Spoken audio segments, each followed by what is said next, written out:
As much as I don't want to read another book in this series, I'm back for part 2. If you thought I was losing my mind in the last part, you haven't seen anything yet. Just trust me. These last 2 books get so much worse.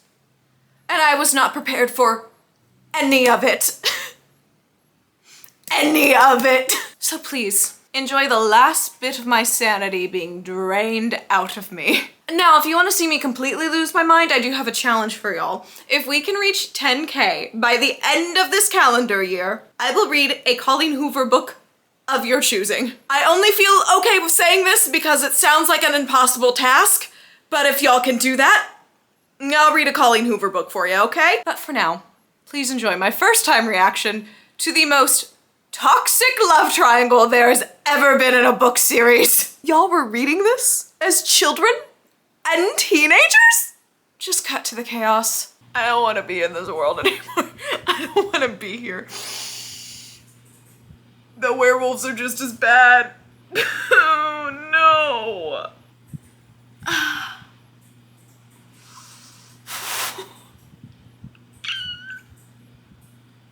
Oh, these books just keep getting more and more bizarre. I'm calling the cops. 911. Please help. Stephanie Meyer, stop making me read sentences like this, please.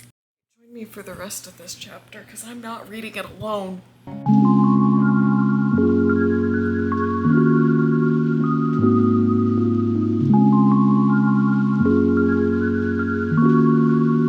I think I've reached a breaking point. I don't want to do this anymore. I don't want to be here, but I'm here. I've read 200 pages of Eclipse. And we're gonna talk about it, gosh dang it. Going insane. Going insane! There's 400 more pages left in this book, isn't that great? No, that's so wonderful. I'm so happy about it. I've got such bad brain fog right now from reading these books in such quick succession to each other. Okay, we're gonna talk about this. It's gonna be fine. It's gonna go great. I'm having a great time. Book 3, we open up with another ominous paragraph, but then we pick up with a note from Jacob to Bella, basically saying, yeah, I miss you too, a lot. Doesn't change anything. Sorry. He had a bunch of other scratched out notes before that, but that's the main one that we get from him, basically saying, yeah, we still can't be friends. I'm not ready for that right now. Can't deal with that. And, you know, boundaries, healthy, great. Just so we're clear, I don't like Jacob anymore. Just so I need that to be clear going into this. Bella is still grounded. She goes downstairs and her dad is cooking for some reason. She has no clue why, but he's cooking and then all of a sudden he's like, hey, I wanted to talk and I figured if I cook, this would be a better way to bridge the gap there. I want to unground you at this point. You've been very responsible. You haven't been super whiny about this. I'm very proud of that, but you need to promise me you will actually go see your other friends and not just Edward. And Bella's like, Dad, he's my boyfriend. And Charlie's like, no, that doesn't matter. Go see other people, not just Edward. And she's like, okay, I'll do it. I'll make plans with other people. Thank you so much for ungrounding me. So we're coming back in. Bella is getting some of her freedom back. It's the end of the school term. We're coming really close to graduation, all that fun stuff. We're right around prom again. As Bella is talking about hanging out with friends, he's like, just make sure you're not going anywhere near Seattle. There's been a bunch of murders there and I'm pretty concerned about it and I don't want you to get hurt. We also have an acceptance letter from a college in Alaska for her. So she's been applying to colleges with Edward. Edward is actually coming over that night to help her with college applications. He's just so helpful. Charlie still hates him. This is why we like Charlie. Edward's coming over. They're helping out with college applications, blah, blah, blah. He's like, oh yeah, the murderers down in Seattle, probably a vampire. I was like, great, more vampires. And they're like, yeah, nothing to be concerned about. We just won't go to Seattle for a bit. We get informed she's reading Wuthering Heights again. So she's read this multiple times, and Edward has a line saying, I still think it would be a better story if either of them had one redeeming quality. And you know what, Edward? Me too. Me frickin' too. If either of you had one redeeming quality, that would be great, but we don't. No. Every time I think there's one, it's gone. It doesn't last for more than 2 seconds. Bella says, I think that's the point. And you know what, Bella? I don't care if that's the point. I don't like it. Anyways, this should be a fun book now that I'm not even supposed to like either of these two. They're talking some more and he's like, it's not our fault the werewolves are back at one point. And Bella's like, no, it's literally your fault. That's why they came back, because for some reason the werewolf ability power is activated again when vampires are nearby. So that's why the werewolves are back. We don't get any more information on how that works, by the way. Don't need it. Just go with it, okay? That's this whole book. Just go with it. I don't understand. I don't understand. Skip to the next day. Bella is at lunch. She's hanging out with her school friends, Edward and Alice. Jasper isn't there. I don't know where Jasper is. All of a sudden, Alice starts staring into space, clearly having a vision to Bella and Edward.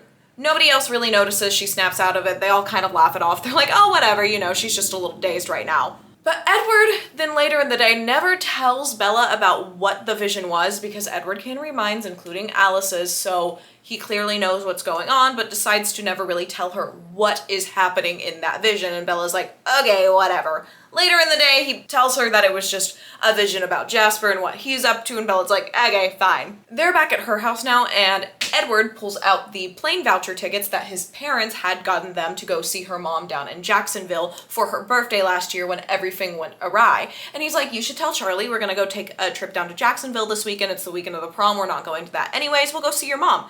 And Bella's like, no way is Charlie letting me do that. I just got ungrounded. And he's like, well, it is your mom. Anyways, they come to the conclusion in Bella's head that, you know, it's just not happening. It's not a good time for it.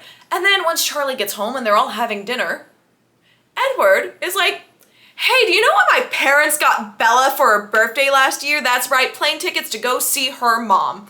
And Charlie's like, oh, that's so nice. Did you say tickets? He's like, yeah, no, they also got one for me so I could go with her. And Charlie's like, that's not nice. I don't like that at all. You are not going. And Bella and Charlie have an argument over this, basically settling if Bella is a full-grown adult. She could just move out if he doesn't agree to this. And Charlie's like, okay, whatever. Their plan is now to go to Jacksonville for the weekend. Before they can get to Jacksonville, Bella tries to go see Jacob, even though Edward has warned her it's dangerous and that she really shouldn't be messing with them at all, because on the land that they're on, the Cullens aren't allowed to go or they break the treaty, meaning like a full-out war would break out between the werewolves and the vampires. But Bella is free game. She can go anywhere, so she's planning while Edward is out for a bit to go see Jacob, except Edward tampered with her car so it doesn't start. And Bella's super upset about this.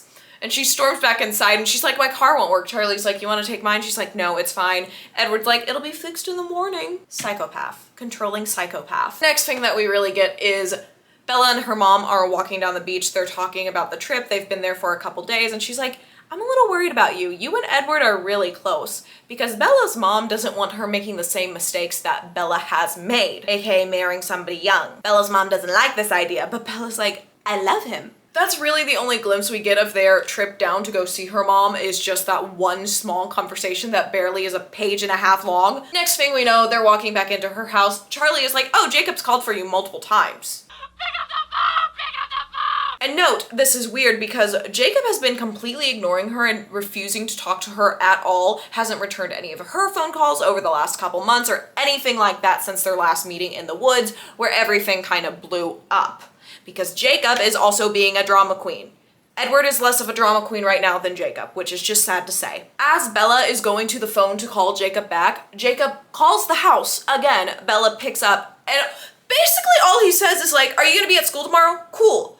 And then in Bella's head, she's thinking, oh my word, does he think I became a vampire because I was gone for 3 days out of town? And Edward's like, no, it's not that. He rolls up to school on his motorcycle, just sitting on the sidewalk with it, causing a scene there. Edward and Bella walk up.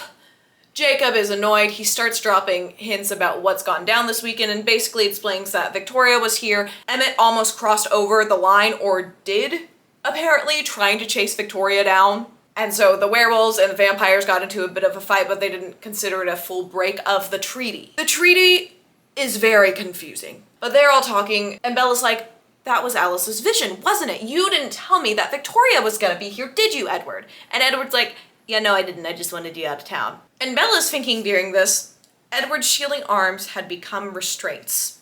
And she is not wrong one bit, let me tell you. This man is so controlling. I would be so fed up. The principal of the school finally comes to bring this up and is basically like, Jacob, get out of here. And then he's like, Bella, Edward, did he give you any problems? And they're both like, no, it's fine, but he's not really a friend either. They go about their school day as normal.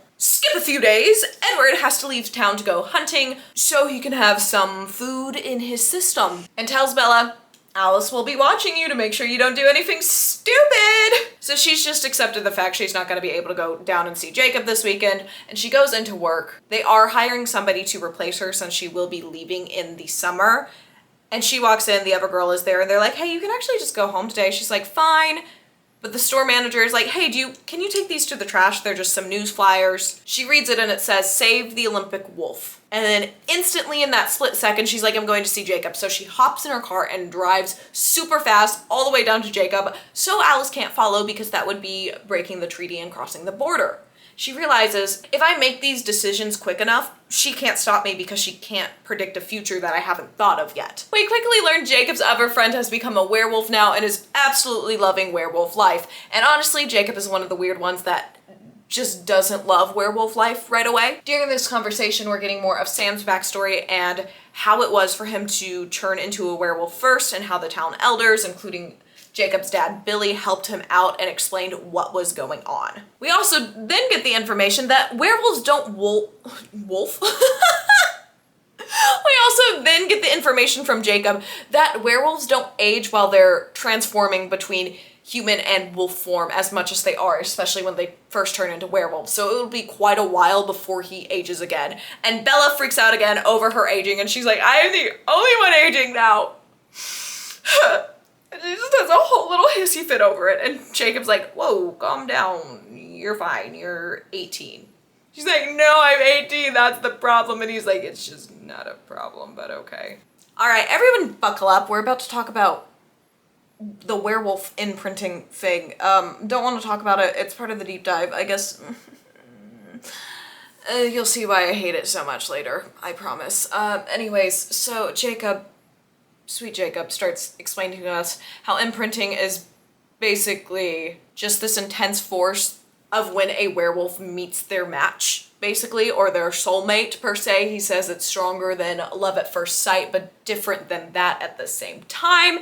And he explains to us how Sam, one of the other werewolves, the first werewolf, was in a very serious relationship with Emily's second cousin, Leah. But then when Emily came to visit, Sam imprinted on her, so now they're together, and it's very awkward, but Leah is being a great sport and has decided to still be Emily's bridesmaid when they get married here soon. After he goes over this slightly and explaining just all the werewolf lore for us, exposition, all that fun stuff, Bella's like, why did Edward look so hurt when we were all talking outside of school? Jacob's like, oh yeah, since all of us werewolves are connected by this mind meld, I can see everybody's thoughts, so I saw Sam's image of you the day he found you after Edward left, so I made sure that was prominent in my head, so when Edward read my thoughts, he would see that in his head. And Bella's like, don't you ever do that again. And you know what? It was a little funny, Jacob. It was a little funny. It was petty, and she ends up being like, hey, I have to go. I have a school friend that I have plans with. See you at some point, hopefully soon. It's not that long. And Jacob's like, I really hope it's not either. She goes off to meet up with her school friend to help with the letter she needs to send out. And all of a sudden, Edward's little car is tailgating her to the extreme. But you know what? Bella's like, no, I'm not gonna stop this time. I got places to be. I gotta go hang out with my friend. I don't got time for annoying vampire boy. And right on, Bella, right on. So she heads over. She has a good little girl time with her human friend. They have a little girl gossip. It's very healthy. It's a great time. And then she has to head to her house. Once she finally gets to her room, Edward is fuming. He's like, you know how close I was to breaking the treaty today and just going over that line to make sure you were okay? And she's like, was literally fine. Was having a normal conversation. You need to calm down. They argue back and forth for a bit, and as always, Bella forgives him instantly, because what else would Bella do? Don't know. Does she have a spine? Don't think so. Since Edward came home early from the hunting party, he ends up going out with his brothers that Friday again, and guess who shows up at her house that morning to take her to school on Friday? Alice. And Alice like, hey girl, we're having a slumber party. And very quickly Bella catches on and is like, you're holding me hostage to keep an eye on me this whole weekend while Edward's gone, aren't you? And she's like, yeah, but he gave me a yellow Porsche, so. This is the first questionable decision Alice made, but I still like her too much to hold this against her, okay? She's just trying to be helpful, okay? She really is. I can't hold much against Alice. I'm sorry. Esme has cleared a sleepover with Charlie at their house for Alice and Bella, so Bella's sleeping over there. She's trying to get settled in that night when all of a sudden Rosalie pops into her room and she's like, hey, can we talk? So this is when we get Rosalie's entire backstory over here and everything that's going on and why she would choose not to be a vampire if she had that choice. We get the backstory that she came from a pretty well-off family during the Great Depression. She was gorgeous. She was going to marry into the highest family in the area. She was jealous of her best friend that had this kid and loving husband. And then a week before her wedding, she was walking home at night, and as she's walking home, she gets stopped by her fiance and their friends, and they basically beat her up until she's almost dead, which is just heartbreaking. And that's when Carlisle found her and decided to save her. So we get Rosalie's whole backstory, and it is just absolutely heartbreaking, and we see a little more of why her character is like this. She really just wants the best for Ella. She really just wants the best for Bella, and honestly might be the most level-headed person about this, and I really, really appreciate her on that. The next day, Alice and Bella are back at school, and Jacob all of a sudden rolls up on his motorcycle as she's walking to lunch and just yells, "Bella, run!" And she runs to his motorcycle and they go all the way back to his house, and Alice is just sitting there in the cafeteria fuming because there's nothing she can really do to stop Bella at this point without raising suspicion. And now that they're over on his area, Alice can't come and get her. These two are talking again. He's talking about everything that's happening in the werewolf world. And then he lets us know Emily's upset because her nieces came over and Jacob's friend Quill imprinted on one of them, and Bella's like, what's the big deal? Emily has a werewolf fiance, and Jacob's like, well, she's 2 years old. No, this is why I said to buckle up, because that's insane. And he's like, no, it's not weird, it's not creepy, it's fine. He's just gonna be like a big brother to her until they start dating later in life. And you know what that's called? That's just called grooming. That's straight up grooming. And Bella's like, what if she chooses something else? And Jacob's like, why would she? They're gonna be a perfect match. And you know, it's still just grooming. And you know, yeah, no, there is the fact that Quill will probably keep himself from aging until that 2-year-old is the same age as him, but it's still, no, I stand by myself. It is still weird, and Jacob, why would you be defending this? I need you to find this weird too, and I don't like you anymore. I haven't liked you for a while. You've been a brat, but this just really pushed me over the edge. Bella is still rightfully creeped out by this, even though she's dating a 110-year-old man. Everybody here is so messed up. This imprinting thing is so weird, and if I'm right, I'm pretty sure Jacob ends up imprinting with her baby. I don't want to continue anymore. I want to be done. It's getting too weird. I don't like it. This is made for children. This is creepy. This is teaching children bad things. Don't date older men or women. Don't date older people. It's no. No. I don't care if they're attractive. No. Deep breath. Okay.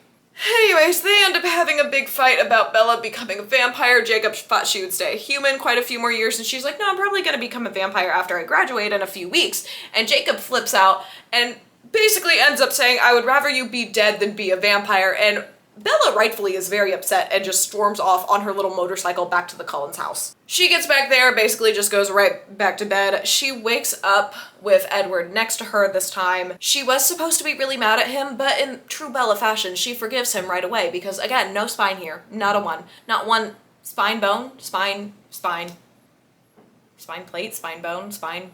When she wakes up, she goes back to her house and Charlie informs her she has a message from Jacob, which is basically him saying, we need to talk, I'm so sorry. Yeah, you better be sorry. She ends up going up to her room and she notices things have been messed with, but then she's like, Alice did come here to take a few things, but why is half of my laundry missing? That's weird. And then Edward shows up the door, fuming, and just like super speeds up to her room, sniffs around, comes back down to the kitchen, is freaking out, whispering all of this to her while Charlie is in the other room and is like, hey, there was a vampire here. Don't know who it was. Wasn't Victoria. Can't tell you. And they're both kind of like, was it the Volturi? What's going on? This is freaky. We don't know what's happening. And Charlie's like, oh my word, are they fighting? Are they going to break up? Because Charlie is rooting for the demise of this relationship just as hard as I am. Favorite character. Best character. Right here. Even though you can't see half of his face. You get my point. There. You can see more of his face now. They end up going back to the Cullen house to talk to everybody else about this because they're like, hey, what's going on? And they're like, it's probably not the Volturi. They would have come to talk to us, or they would have stayed and waited to talk to Bella and see what's going on. And they're like, maybe it's a vampire, we don't know. And you know what? There's this mysterious vampire, new vampire that's in the city near y'all. Do we not think it's maybe them? Because I think that's who it is right now. That's my theory. But it's just a theory. The next day, Bella again having no spine after somebody told her they would rather see her dead than be a vampire. She's like, I'll call Jacob and let him know he's off the hook. She is so much nicer than me. She calls him, forgives him. He blabbers on about how sorry he is. And then Edward's like, can I talk to him for a minute? And they start talking about the treaty and the best way to protect Bella, blah, blah, blah. And where we're at right now, it sounds like Bella is about to go hang out with Jacob again. I think that is everything from the first 200 pages of this book. I don't want to keep reading this, but that's what we're gonna do. I've lost my will to exist at this point. Let's keep going.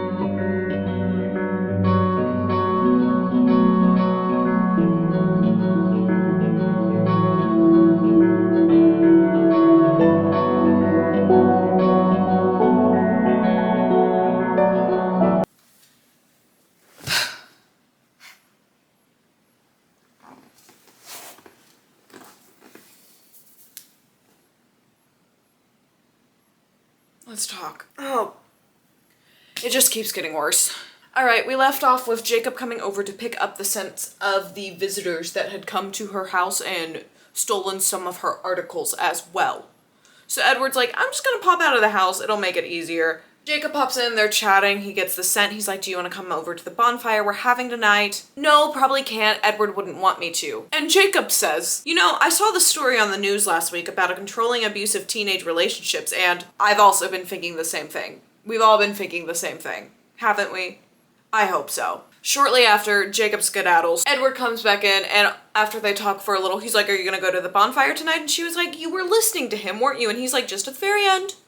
You can go if you want to. As long as you feel safe around them, I'm fine. Which is a big step for Edward. Didn't think we would see that for him. He is growing on me, finally, because Jacob is losing me completely. Completely. Bella also mentions in this conversation, for the first time to him apparently, that articles were stolen from her house. She's like, do you know if Alice has them or what's going on? And he's like, when did these go missing? She's like, when the person broke in?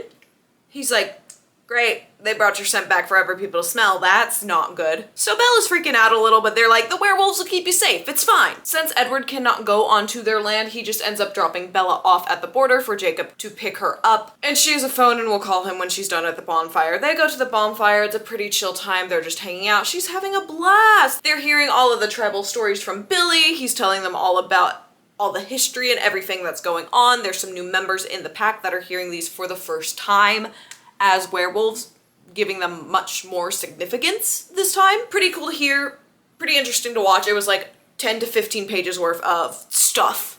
So I'm not gonna cover that here, but that's what we were covering. Bella ends up falling asleep at the bonfire, and Jacob picks her up, puts her in the car, gives Edward a call and is like, hey, meet us at the border. She's fallen asleep. We're ready to go home. She wakes up in his car and she's like, where am I? Did I fall asleep? He's like, yeah, I already called Edward. He's on his way. He'll come pick you up. And she's like, oh, that was really nice. And I was like, oh, that's really nice. Look at him. So mature. He doesn't stay that way, let me tell you. Skip to Alice telling Bella that she is planning a graduation party for her. She was going to have it be a surprise party, but she saw the future and she knew Bella would not be happy about that. So she went ahead, just told Bella about the graduation party, and Bella, being Bella, is just so ungrateful for this, does not want a party or anything like that, and Alice is like, oh well, still planning it. No one is stopping Alice from planning a party. Don't try to, it's not gonna work.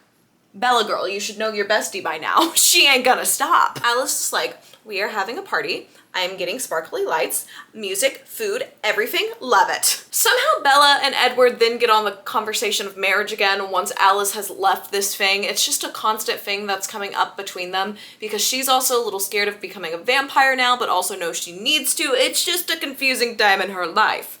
And then Bella. Here's the context for this. I got married at 19 in a perfectly happy marriage, and I don't think it's that weird to get married young. But Miss Bella over here got different opinions. I'm not saying get married at 19 if you aren't ready for it, but if you are, it's fine. And she clearly is if she wants to be an immortal. That's my point here. Like, if you're planning to be with someone forever, girl. Anyways, little side rant out of the way. I'm not that girl, Edward. The one who gets married right out of high school like some small town hick who got knocked up by her boyfriend. Do you know what people would think? Do you realize what century this is? People don't just get married at 18. Not smart people, not responsible, mature people. I wasn't going to be that girl. That's not who I am. Now you can imagine my face as I'm reading this for the first time, just sitting there like, okay.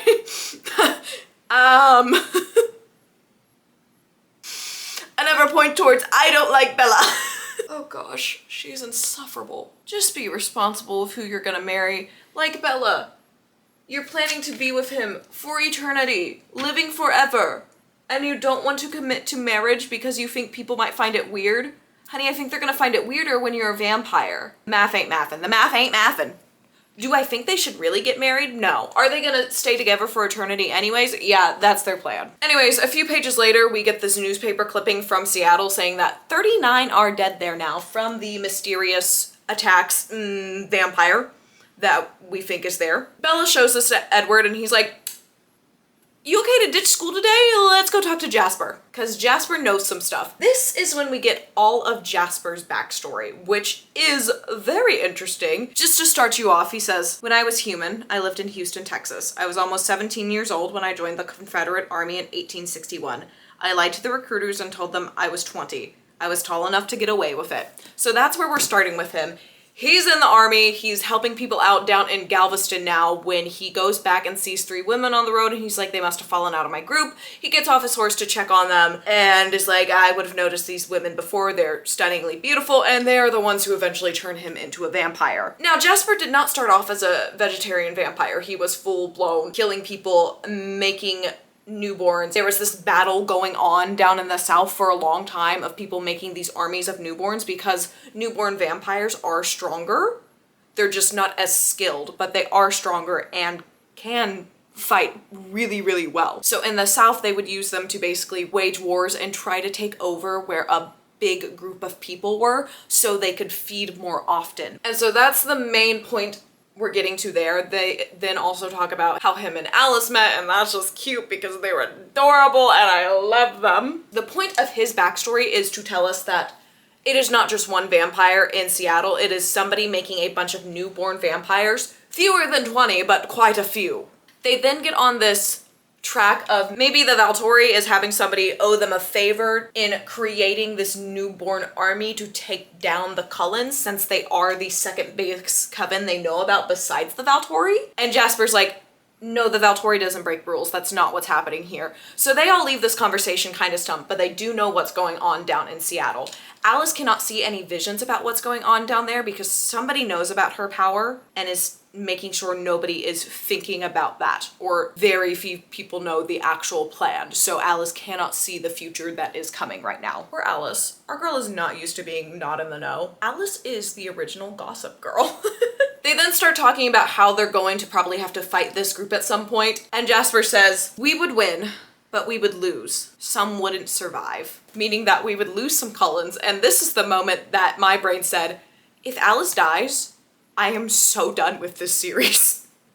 I'm already done with this series, but I am over it. I would have to struggle to finish this book. I'm already too committed, I will, but if Alice dies, I'm going to be so ticked. The only good character, her and Jasper. They're great. Edward then mentions to Bella a few days later that he's going out to hunt so he would be strong because when they're fed, they're at their strongest. And kind of comes out in this conversation being like, if we fed on humans, we would be stronger. We're not gonna do that though, because they have very high morals, very strong morals. Yeah. While Edward is out of town hunting, Bella decides to go over to Jacob's again. And this is where things go downhill. So fast. They go so downhill. I feel like every time we check in with Jacob, it's just going more and more downhill. And I hate him. I like Edward more than Jacob now. How did I end up here? Don't know. Don't ask me. Didn't want to be here, but here I am. Bella goes over. They're having a chill time. Jacob's like, I haven't been getting a lot of sleep. We've been making sure you're safe at your house. I've been taking a lot of watches there, so I haven't been sleeping. He falls asleep as they're hanging out. Bella doesn't want to wake him up. She tries to find her phone, but she must have left it in Edward's car because he was back from hunting and decided to drop her off. So she has to get up from Jacob's hold that he somehow has on her. I don't know. She has to get up. He ends up waking up and he's like, oh shoot, I meant to talk to you. What time is it? Oh, don't go yet. We really need to talk. Let's go for a walk on the beach. She tries to protest a little, but ends up going on the walk on the beach with Jacob, which is just her biggest mistake. Now, what happens on this beach is not her fault. They're on the beach, and then all of a sudden, as they're casually talking, Jacob says, Bella, I love you, and I want you to pick me instead of him. I know you don't feel that way, but I need the truth out there so that you know your options. I wouldn't want a miscommunication to stand in our way. Jacob thinks he's in a love triangle with Bella, when in fact, it is just a love line straight to Edward. There are no feelings towards Jacob besides friendship. This is like him fighting for the relationship, like he's fighting a brick wall or something. This kid cannot take a hint. And then, as Bella makes her point perfectly clear that she sees him as nothing more than a friend, Jacob, a couple pages later, his lips crushed mine, stopping my protest. He kissed me angrily, roughly, his other hand gripping tight around the back of my neck, making escape impossible. And I don't know any woman that would not be upset reading that. If somebody did that to me, knowing I was in a relationship, would never talk to them again, would immediately call the police and run away. And it's just talked about so casually in this book and brushed over, and they're like, ah, he's just a boy, boys will be boys. No, that's not normal. That is not boys being boys. That is boys being creepy and predatorial. And I want to make that very, very clear. That is not boys being boys. That is not a boy fighting for a girl he wants to have a crush on him when she is already in a relationship. I don't care if I don't like this relationship. That is not okay. In any world. Even if she wasn't in a relationship, that is not okay. In any world. Anyways, Bella breaks out of that and punches him in the jaw, as he deserves. But because of his supernatural strength, it only ends up breaking her hand. And that also ticked me off. I wanted his jaw broken very badly. And Jacob proceeds to just laugh this all off, like he did nothing wrong. And Bella, after they're arguing back and forth for a while, says, fine, do. I can't wait to see what Edward does to you. I hope he snaps your neck, you pushy, obnoxious, moronic dog. Spine. She got a spine, and I'm so happy for her. She storms out and she's like, I'm just gonna walk to the line so somebody can pick me up. And Jacob's like, no, let me drive you back. It's not a big deal. Bella just decides to get in the car with him, and then they get back to her house. And Jacob follows her inside. Her dad is home. He's always halfway off the screen. I don't know what to tell you. Jacob follows her inside. She has an obviously broken hand from this punch. Charlie's like, what happened? Jacob's like, she punched me in the face. Charlie's like, what did you do? He's like, I kissed her. And then Charlie, overprotective Charlie, who I have sided with on everything, just laughs it off. And he's like, Bella, we shouldn't be punching people.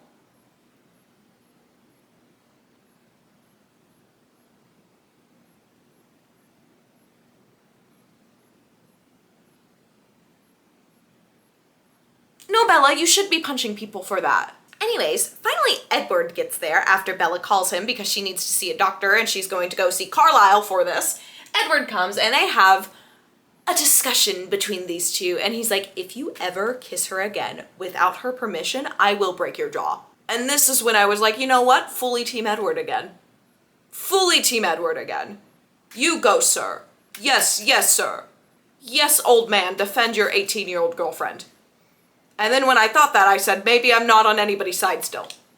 And that is still correct. They then get to the Cullens' house. Everybody's hanging out in the garage, and they tell them about what happens. Rosalie is like, looks like Jasper's gonna win the bet. And Bella's like, what bet? And Edward's like, thanks, Rosalie. And he's trying to get Bella out of there. Finally, somebody's like, we have a bet going on about how many people you're gonna kill in your first year of being a vampire. Bella's like, great, thanks. And they just head on in after that. Skip 2, we're finally at graduation. Alice, being the queen she is, drops off a brand new outfit for Bella to wear because she does not trust Bella to style herself, and I appreciate that, Alice. You are, again, my favorite.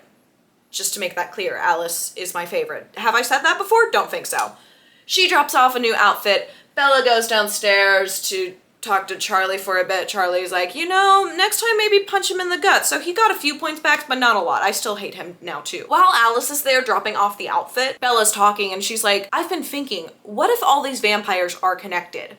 What if they're all working together? And Alice is like, oh crap, you're right. So she's connecting how Victoria, the Volturi, and the newborn vampires are all working together as one threat to take Bella down. And she's thinking about all the possibilities, starting to see some things, and just goes running out the house before Edward can get there and read her mind. So they all end up going to graduation now. They're standing in line. Alice is just reciting random facts in her head to keep Edward out and to not ruin this ceremony for everybody right now. After the ceremony, Bella is like, I should probably tell him about my theory. This is a good time to talk to him about this, and she does, and Edward flips out. He's like, gotta go, blah, blah, blah, blah, blah. Goes into super hyper planning mode, is getting with everybody, making sure she's safe, keeping an eye on her the whole time. At the same time, he's flipping out. Finally, it's time for Bella's graduation party. Now, note, this is technically a graduation party for Bella, Edward, and Alice, but they're really only celebrating Bella because these two have graduated so many times. Everybody who was invited to this party shows up because nobody is denying an invitation to go to the Cullens house and see what's happening over there. And Alice went full out to plan this party. We got sparkly lights everywhere, we got fun lights in the house, we got food, we got drinks, we got good music. Alice went all out. She is the best friend ever to have. This was just an Alice hype video. Anyways, as Bella is going around with Edward, suddenly they notice that Alice is definitely getting another vision. And Edward goes over to check with her, and then they both just leave Bella to go find everybody else and inform them of what she saw. And that's when we get a doorbell ring from Jacob and his friends. And Bella goes and answers it, and she's like, yeah, I know I invited you, but I thought me punching you in the face was very clear I didn't want you here. And he's like, oh well, we were invited. So he just strolls on in. They basically corner her into talking with them. He gives her a bracelet with a hand-carved wolf charm on it. And she's like, oh, all is forgiven. She lost her spine. It's all gone again. I don't know why I even gave her one in the first place. It's gone. No more spine. Like my books. Alice and Edward finally find their way back over there, and Alice is like, they've made a decision. And Bella's like, oh, are we going to Seattle? And she's like, no, they're coming here. We got a plan. And Jacob's like, me and my guys can help out. Let's all work together on this. And Alice and Jasper are like, yeah, we probably should, honestly. So now they all plan a meeting for later that night to go to for the wolves and vampires to meet up in the vampire baseball field. So 3 a.m. rolls around.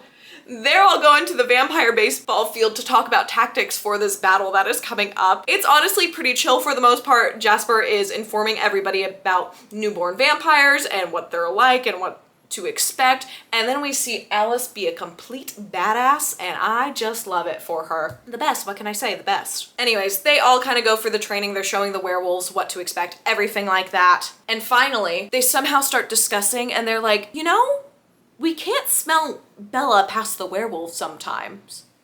Jacob, go run around and see if we can smell her if you are holding her the whole time. So he does that, and they discover if a werewolf is holding Bella the whole time, then they can't smell. And they discover if a werewolf is holding Bella the whole time, they can't smell her scent because she just has a really potent scent to all vampires. She smells very good, especially to Edward, we know that. But they discover that and they're like, cool, plan is, Jacob, you're gonna take her to a safe location, carry her the whole time so we don't have the scent leading them right towards her. We have our rough battle plans planned out. That's where we are right now. There's a battle coming to Forks. The vampires and werewolves are going to defend everybody in these last 200 pages. I think Bella's almost gonna die, so she's gonna have to turn into a vampire at the end of this book. That is my bet. Maybe not, but that's my bet. I feel like I'm wrong. I don't know. There's 200 more pages of this bad boy. I was really hoping to finish it all in one day, but it's late and I don't want to read Twilight anymore. You could end that with a period. I don't want to read Twilight anymore, period, but I'm gonna finish it. I feel like I am actually losing my mind. Slowly but surely. Only 200 more pages to go and then I get to watch the movie, yay! And then we get to read another book and watch another 2 movies.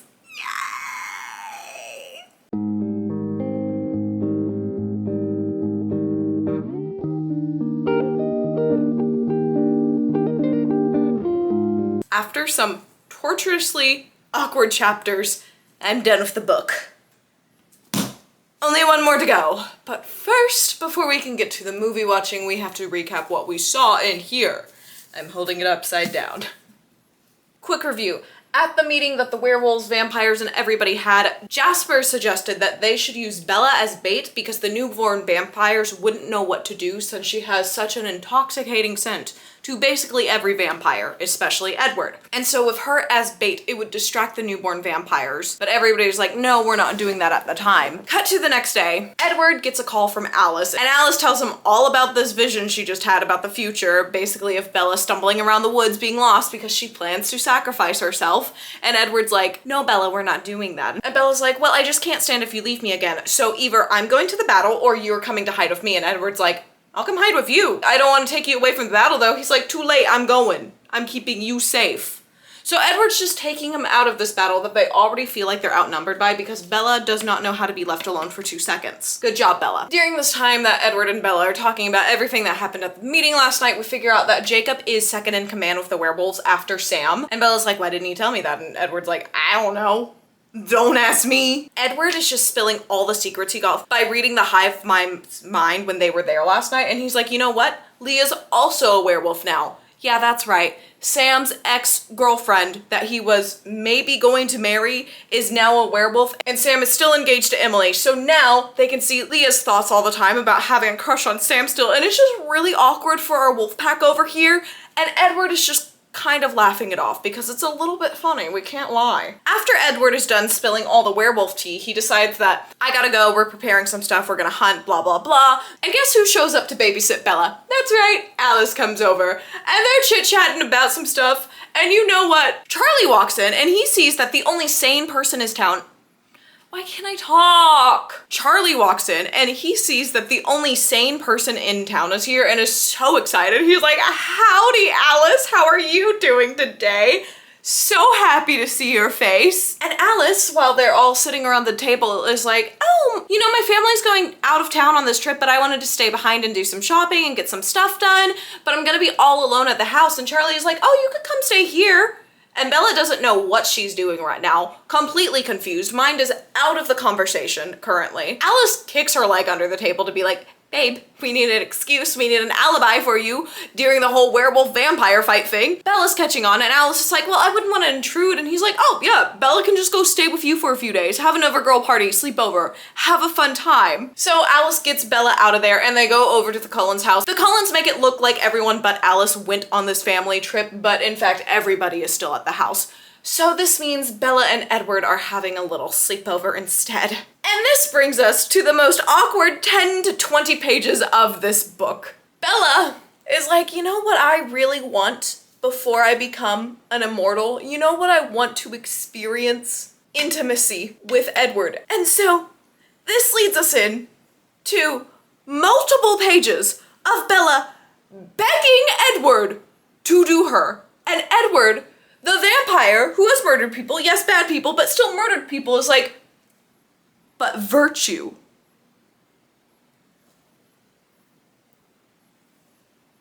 Sir, this is the weirdest battle to pick right now. Truly. Truly, truly, truly. You are so heavily reminded that Stephanie Myers is, I believe, a Mormon in this chapter, and it is so funny, so awkward, just skin crawling, full body cringe. You do not want to be there. And he's like, no, we will not do that until we are married. And Bella's like, but, and just begging for it for so long. It is so uncomfortable. And then he's like, I can't give you that, but I can give you this little charm to put on your charm bracelet to go along with Jacob's charm so you can also remember me all the time. And so Edward gives her this little like heart charm to put on her charm bracelet. Not really a big deal, just needed to include that she has that in case it is a big deal later in books, okay? Anyways, they're talking, and then we get to a point and he's like, what if we get married this summer? And they're arguing back and forth for a bit, and then finally he's like, Bella, will you marry me? And she says yes. He pulls out this gorgeous ring. She's like, I can't wear it around just yet, but we'll make it official to everybody soon. And he's like, great. So now these two are officially engaged. Just thinking back to that chapter is not a fun experience for me. Skip to the next morning. Edward and Alice are talking about something when Bella walks in, and then Alice is like, why do I see you getting married in Vegas without even telling me? I'm heartbroken. And Bella's like, yeah, you know, whoops.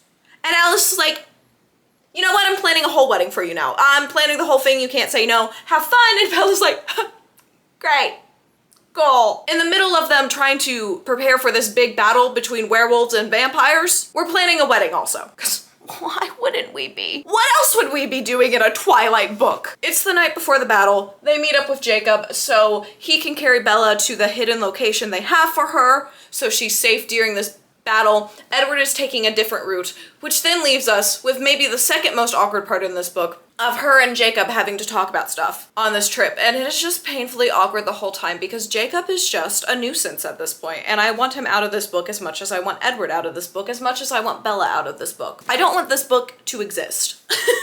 They're having this horribly awkward conversation, like I've said, but Bella does drop this banger of a line in the middle of it because she's right. Emily? Could you not right now? You're not even that important. You don't even really need your own photo, but I was nice enough to put you up here. Could you not do that? Okay, anyways. Bella says, he's talking about how Edward isn't the only person she's kissed, blah, blah, blah. Bella's like, but I don't count that as a kiss, Jacob. I think of it more as an assault. And she is so right. It's said kind of in a joking manner, but she is absolutely right on that. We'll move on now, but I just needed to say maybe she got one whole backbone.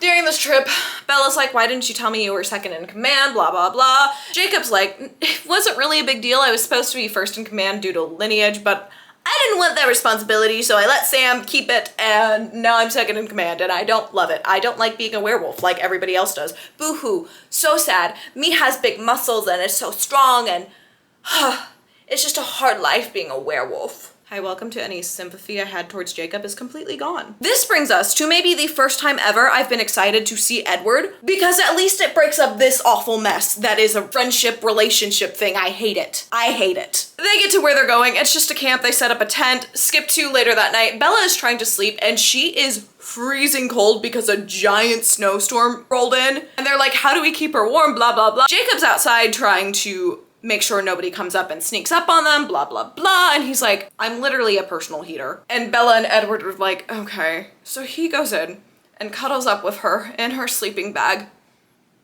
And is just having the most awkward conversation while Bella is half asleep with Edward. They're like arguing back and forth. And he's like, you know Bella loves me, right? And he's like, okay, whatever. I don't care. Edward is just sitting there awkwardly in the corner this whole time. And I'm also hating every moment of this as well. But it is, they're just having a little tennis match, really, truly. Finally, we get to the next morning. Bella wakes up with Jacob still cuddled up to her, and she is burning up at this point because this boy runs at a constant 109 degrees now. It's said so many times. And she's trying to get him up, but he's like dead asleep. So Edward comes over, unzips the sleeping bag. Jacob rolls out, but then like corrects himself and rolls on top of Bella. Edward flips out at this, and then Jacob wakes up, also flips out, and they're having this weird growling standoff where we just got one vampire going, and we got a werewolf going, and Bella's like, no, don't fight, guys, don't fight. No, peace, love, peace. I know you both love me. Just calm down. It's fine. I can't remember exactly when this line happened, but at some point, Edward's like, this may have been one of your top 10 nights, but it wasn't even close to being one of mine. And Jacob storms out of there. He's like, I gotta go help with the battle, and runs off to go help without even saying goodbye to Bella. And Bella's like, okay. Her and Edward are talking, and she's like, what are your top 10 nights? Blah, blah, blah. They're talking about some of them, and finally Edward brings up the one we just saw where they got engaged and they're officially fiancés, finances. And all of a sudden, we hear the most over-dramatic wolf howl from Jacob as his heart apparently gets torn in two by the girl he never actually dated. They never dated, by the way. It was never a real thing.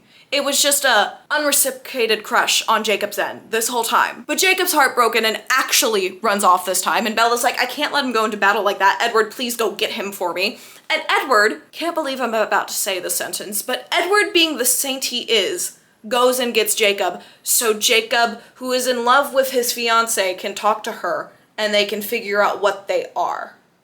Edward gets Jacob back. Bella is so thankful, and I'm sitting over there like, oh my word, another Bella and Jacob conversation. Will my bad luck ever end? No, it won't, because there's still a whole nother book. I hate it here. So I go to secret gardens in my mind. Oh, can we twin? Wait, how does... Oh, yeah.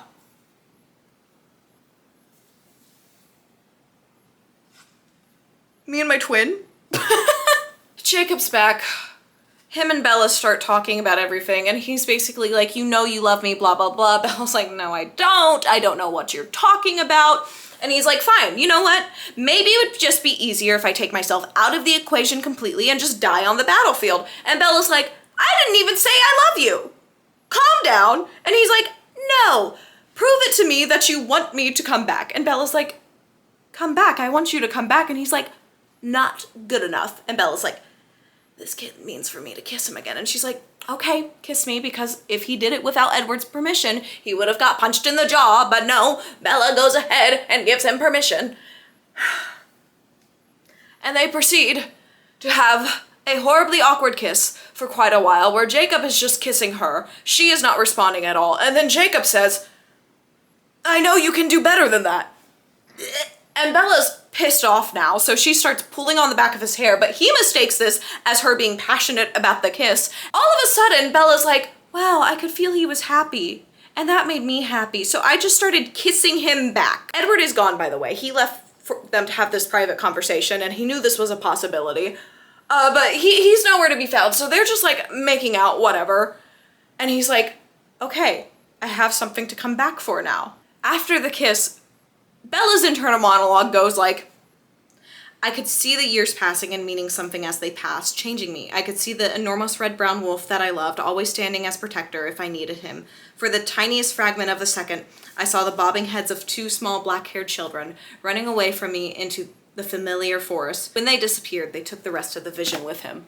So she's having a second where she's imagining their life, but then she comes back to and she's like, but I love Edward more, and this isn't normal life. This is no longer the world where I end up with Jacob. She doesn't say this out loud, but Jacob gives her... Hello? She doesn't say this out loud, but Jacob gives her a little goodbye kiss, and he's like, I'll be back.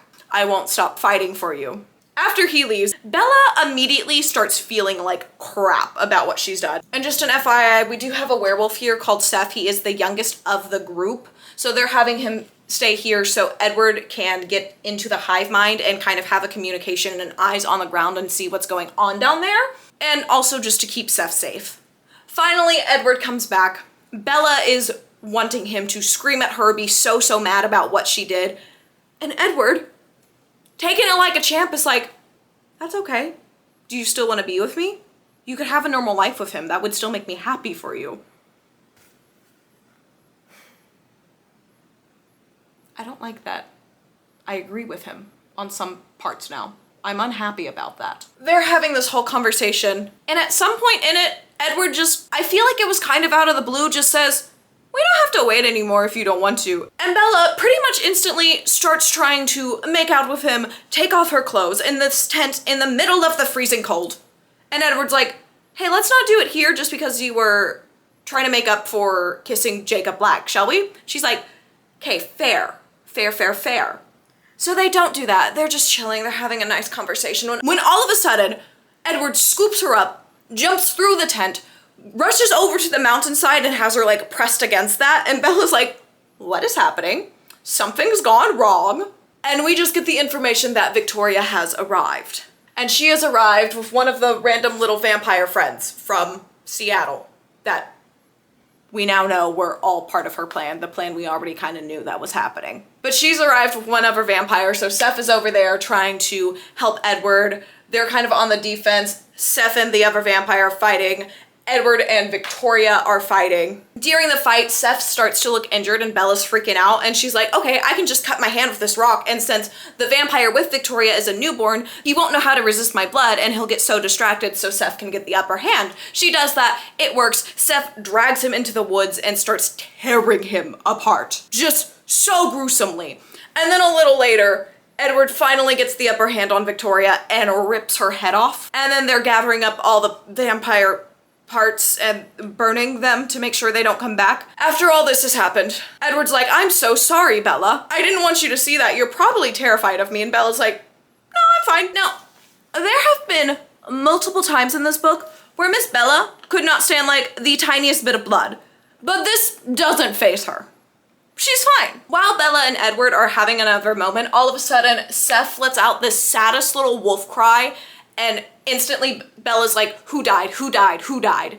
And Edward's like, give me a second. He's like, okay. Leah went off on her own stupidly to go try to finish off a vampire and was about to get really hurt, but then Jacob jumped in and protected her and is now the one that's really, really hurt. And she's like, oh my gosh, I killed Jacob. And he's like, don't worry, he'll be fine. Remember, they have super fast healing abilities. But we do need to get back to the vampire baseball field with the rest of my family to just meet up with all of them. Everybody's fine. They won. We're gonna go back and see what we need to do from here. And Bella's like, okay. Once Bella and Edward meet up with the rest of the Cullens, there is a random vampire in the field with them. And they're like, it's one of the newborns. She's gonna convert and be nice and live with us. And then she starts flipping out because she can smell Bella. And remember, Bella just smells good to everybody and also probably still has blood on her hands. And she's like, how do y'all resist this? But she's still trying so hard to be good. And Carlisle's like, it's okay, it gets better. And then the Volturi shows up out of the woods. They just walk out and they're like, wow, you've done all the work for us, guys. Thanks. How did this all happen? What's going on? Who is this random vampire?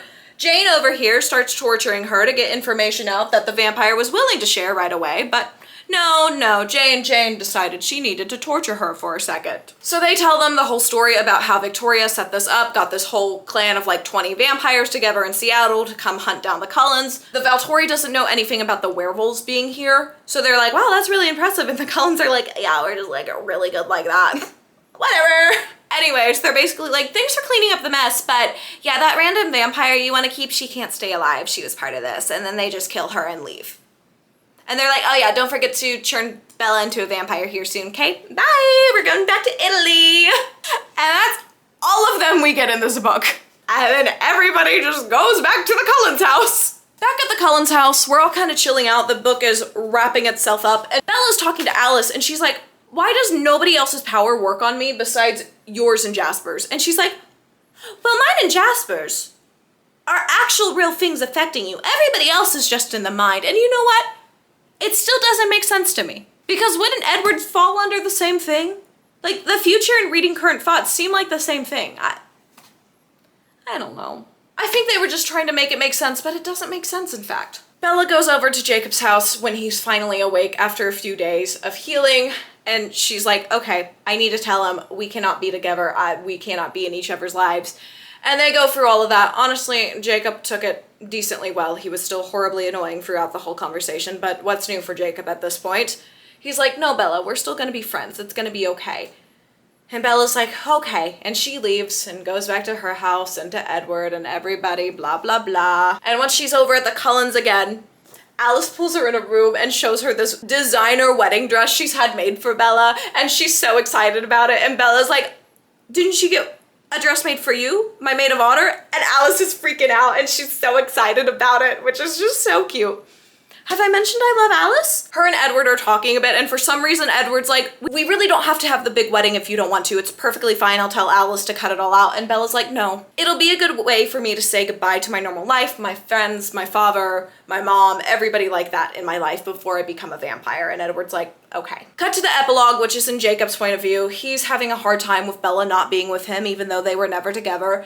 Edward sends him a wedding invitation, and he's like, I know I would have wanted to have the choice to come if I was in your place. Jacob doesn't take this well and decides the best course of action is to turn into a wolf and run so far into the woods and plan to never be a human being again. End of the book. So where we're at, these two are about to get married. This man just wants to be a wolf for the rest of his life. The Volturi are probably gonna come check on Bella again, but I guess she'll be a vampire by then. Still don't know what's gonna happen with the baby, but the baby is definitely coming in the next book. Are we taking a time jump in the next book? I don't know. Everybody lived, and if Alice and Jasper die in the next book, I will riot, simply. But I think that is all for the book. So now, it is time. I would say my favorite part, but it may be my least favorite part. I really don't know. This book took its toll on me. I'll be honest. I feel like I'm just kind of gliding through life at this point. There's been too much Twilight, not enough Twilight free time. I'm gonna have more flashbacks to this video when I'm editing, for sure. But you know, it's a time, and that time is to watch the movie. So let's go do that so we can read the last book, because it's gonna be so fun. I just finished the book. It's time to start this. In this viewing, I have a crisp apple Olipop. It seemed right and fallish for Twilight. Not sponsored by Olipop. Just love them. Oh gosh. Can you tell I have just no desire to be doing this anymore right now? This has taken all my willpower away. Going into this, I really thought I was gonna be proven wrong, and I thought I was going to like these. Still don't. I was completely valid in thinking I never needed to read these. Whom's does this? Is this gonna be that Riley guy? He looks like Newt from Harry Potter or Fantastic Beasts. I don't think that's him, but it looks like him. Victoria's here. She's back. Poor Eddie Redmayne look-alike. Your newfound freedom to see some of your other friends too, like Jacob. Why is he obsessed with Jacob?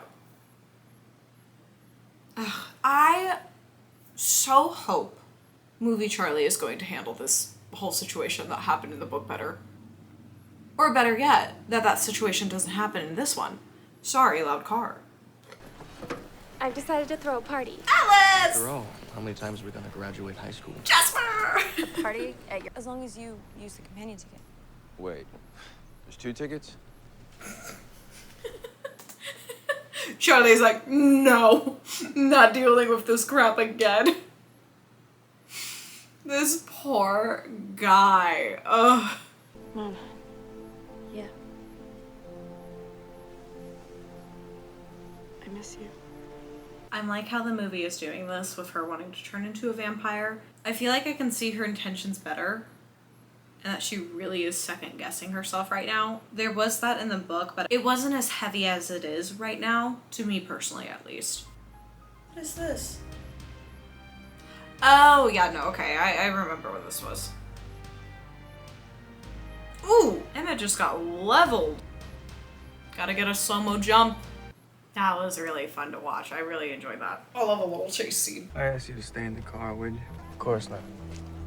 Okay, that was good.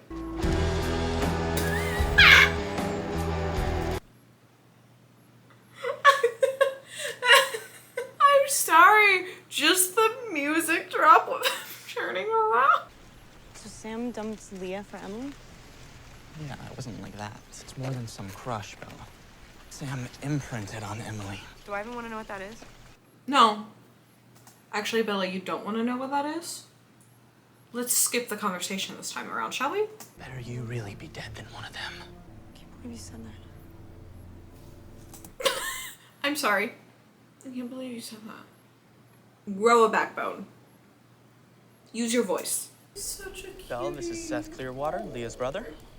It's interesting watching these movies and seeing how well the reveals work in separate areas in the different adaptations of it. Like in the book, I like that we figure out that Seth and Leah are werewolves later on in the book and figure out some other stuff later on in the book that we're figuring out now. But for the movie purposes, I really like it. It's fast-paced, it's good, it's keeping my attention. It takes more than one of our kind to cause the damage they're reporting. It's newborns. That's when we're at our most uncontrollable, vicious, and same with thirst. Something to look forward to. Emmett! You are not helping. Gosh. Does Jasper have a 7 draw? Did they give him that? Am I making that up? He has such a weird...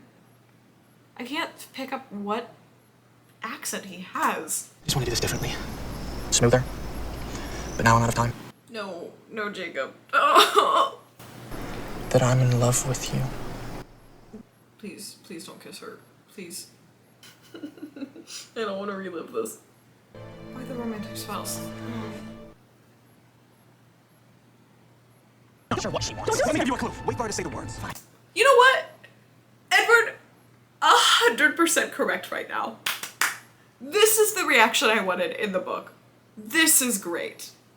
Oh, he is so mad, as he should be. Bella does not need to be defending Jacob in this moment. Jacob is written off at this moment. Okay, this is where we're getting the Rosalie talk, I'm guessing. That's what I miss the most. Possibilities. Sitting on a front porch somewhere, and that gray hair by my side, surrounded by our grandchildren. This actress just ate this bit up, and I love it. I love how they just are able to pull you into Rosalie's story in this bit, because she's been such a disconnected character, and you get this peek into why, and it makes so much sense now. She's truly, she knows she's probably can't stop her, and that's eating her up inside. Decisions.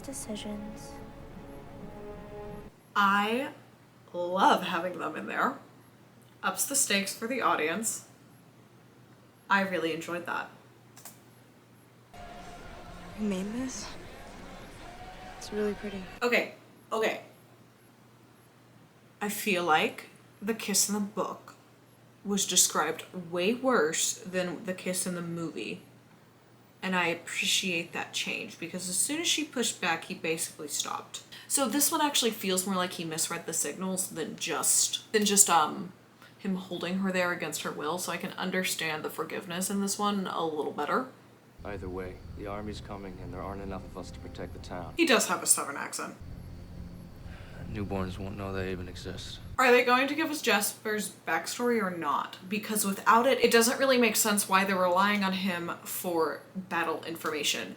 In the book, we get his background of him being in the army and in command there. This just feels like, oh, we're just gonna trust Jasper with this. This is what Jasper does. We do need that detail. I feel like that is very important, and we still have an hour, but I feel like the time has passed for that detail to really come out. Jasper has experience with newborns. Why does he have experience? Never go for the obvious kill. They'll be expecting that, and you will lose. Tell us why you know this. I feel like it's kind of implied, but still, I don't know if I would really understand if I hadn't read the books. I can see what he's acting off of here. I am really excited for this action scene. I feel like it's gonna be great. Queen, show me how it's done.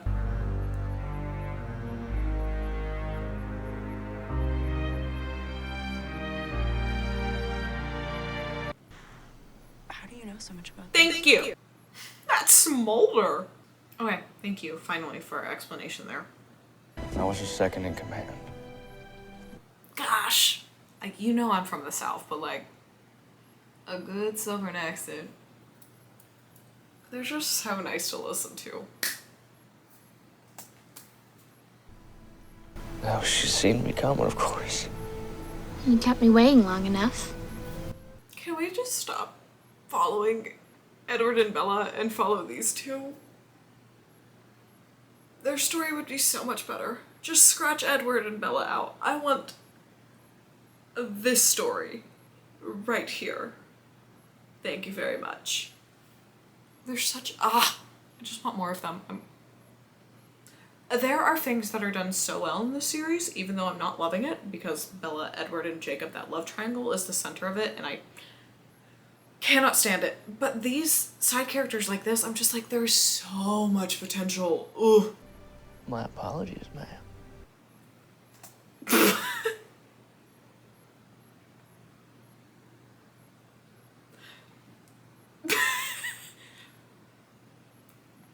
My apologies, ma'am. Now that is some good classic Southern Riz right there. That's what we call the Riz down here in the South. Actually, you and Edward will have the house to yourself tonight. No! No! Alice! I like you, Alice. Why do you do this to me? Can somebody hold my hand while we watch this? We're all in this together. I want to ask you something. No, no you don't. No. You said that you wanted to have every human experience. Not ones that always killing you.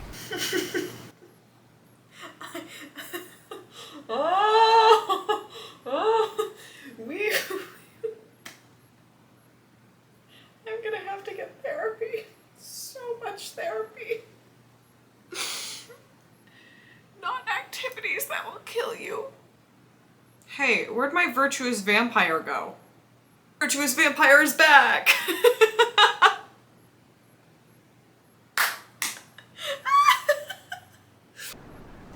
I am hotter than you. He didn't mean that in just temperature ways at all. There's no way Jacob meant that in just one way. Nice and awkward. Yeah, that's just what I wanted. I know. Who would mess with them? Not me.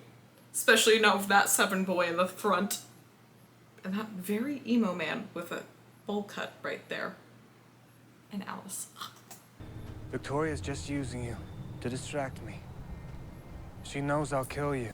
Sorry, I know we're in the middle of a speech, but this is how book to movie adaptation should be done. We're keeping a lot of the important context. We're changing where some things are revealed to better suit a movie audience instead of a book audience, because there's just different ways you consume them and want the reveals in both forms of media. But we're still getting these very key moments and even precise lines. Like, I know I don't love the Twilight series, but if we're talking on the level of how well they adapted the book to a movie, it's on the same level with The Hunger Games. The Hunger Games is a way better story. That's a different conversation though. Literally stumbling through my life. I'm just so klutzy. I'm weird. I'm a weirdo. Same energy. They had every opportunity to design a gorgeous wedding ring. And they could have sold replicas for money, money, money with how popular this series is. And you chose that? 2 more movies to go. I think this may have been the most enjoyable movie yet. There's a little more action. I really enjoyed that. There were the most awkward scenes so far, but the majority of the movie was actually bearable and I didn't mind it. I actually kind of enjoyed myself watching this one. I think this was the little boost I needed to get through Breaking Dawn. I'm gonna start on that tomorrow. How late is it? It's super late, it's like 10:30, so I can't start on it right now. Uh-oh. Overall, favorite movie so far. The book wasn't my favorite though. I don't know how they changed it because there wasn't too much left out. It just wasn't as awkward. Actually, I know how they changed it. They made Jacob less creepy and moronic, so I appreciated that. He just seemed like a lovesick teenager in this one instead of a creeper. So I really, really appreciated that from this movie. I feel like Robert Patterson? His acting in this movie was better too. I like that. I don't know if they got a new director or what, but everything was clicking in this one. I liked it. And I'm excited to see where this last book goes. I don't know. I know it's gonna heavily involve the Volturi,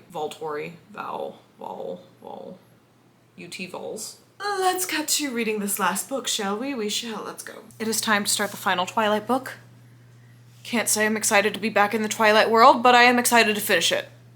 Just 750 more pages until I'm free. One short day in the Emerald City. Book 1? I'm not gonna skip ahead, but I don't know what book 1 means. The music in the beginning is crazy on 3x speed.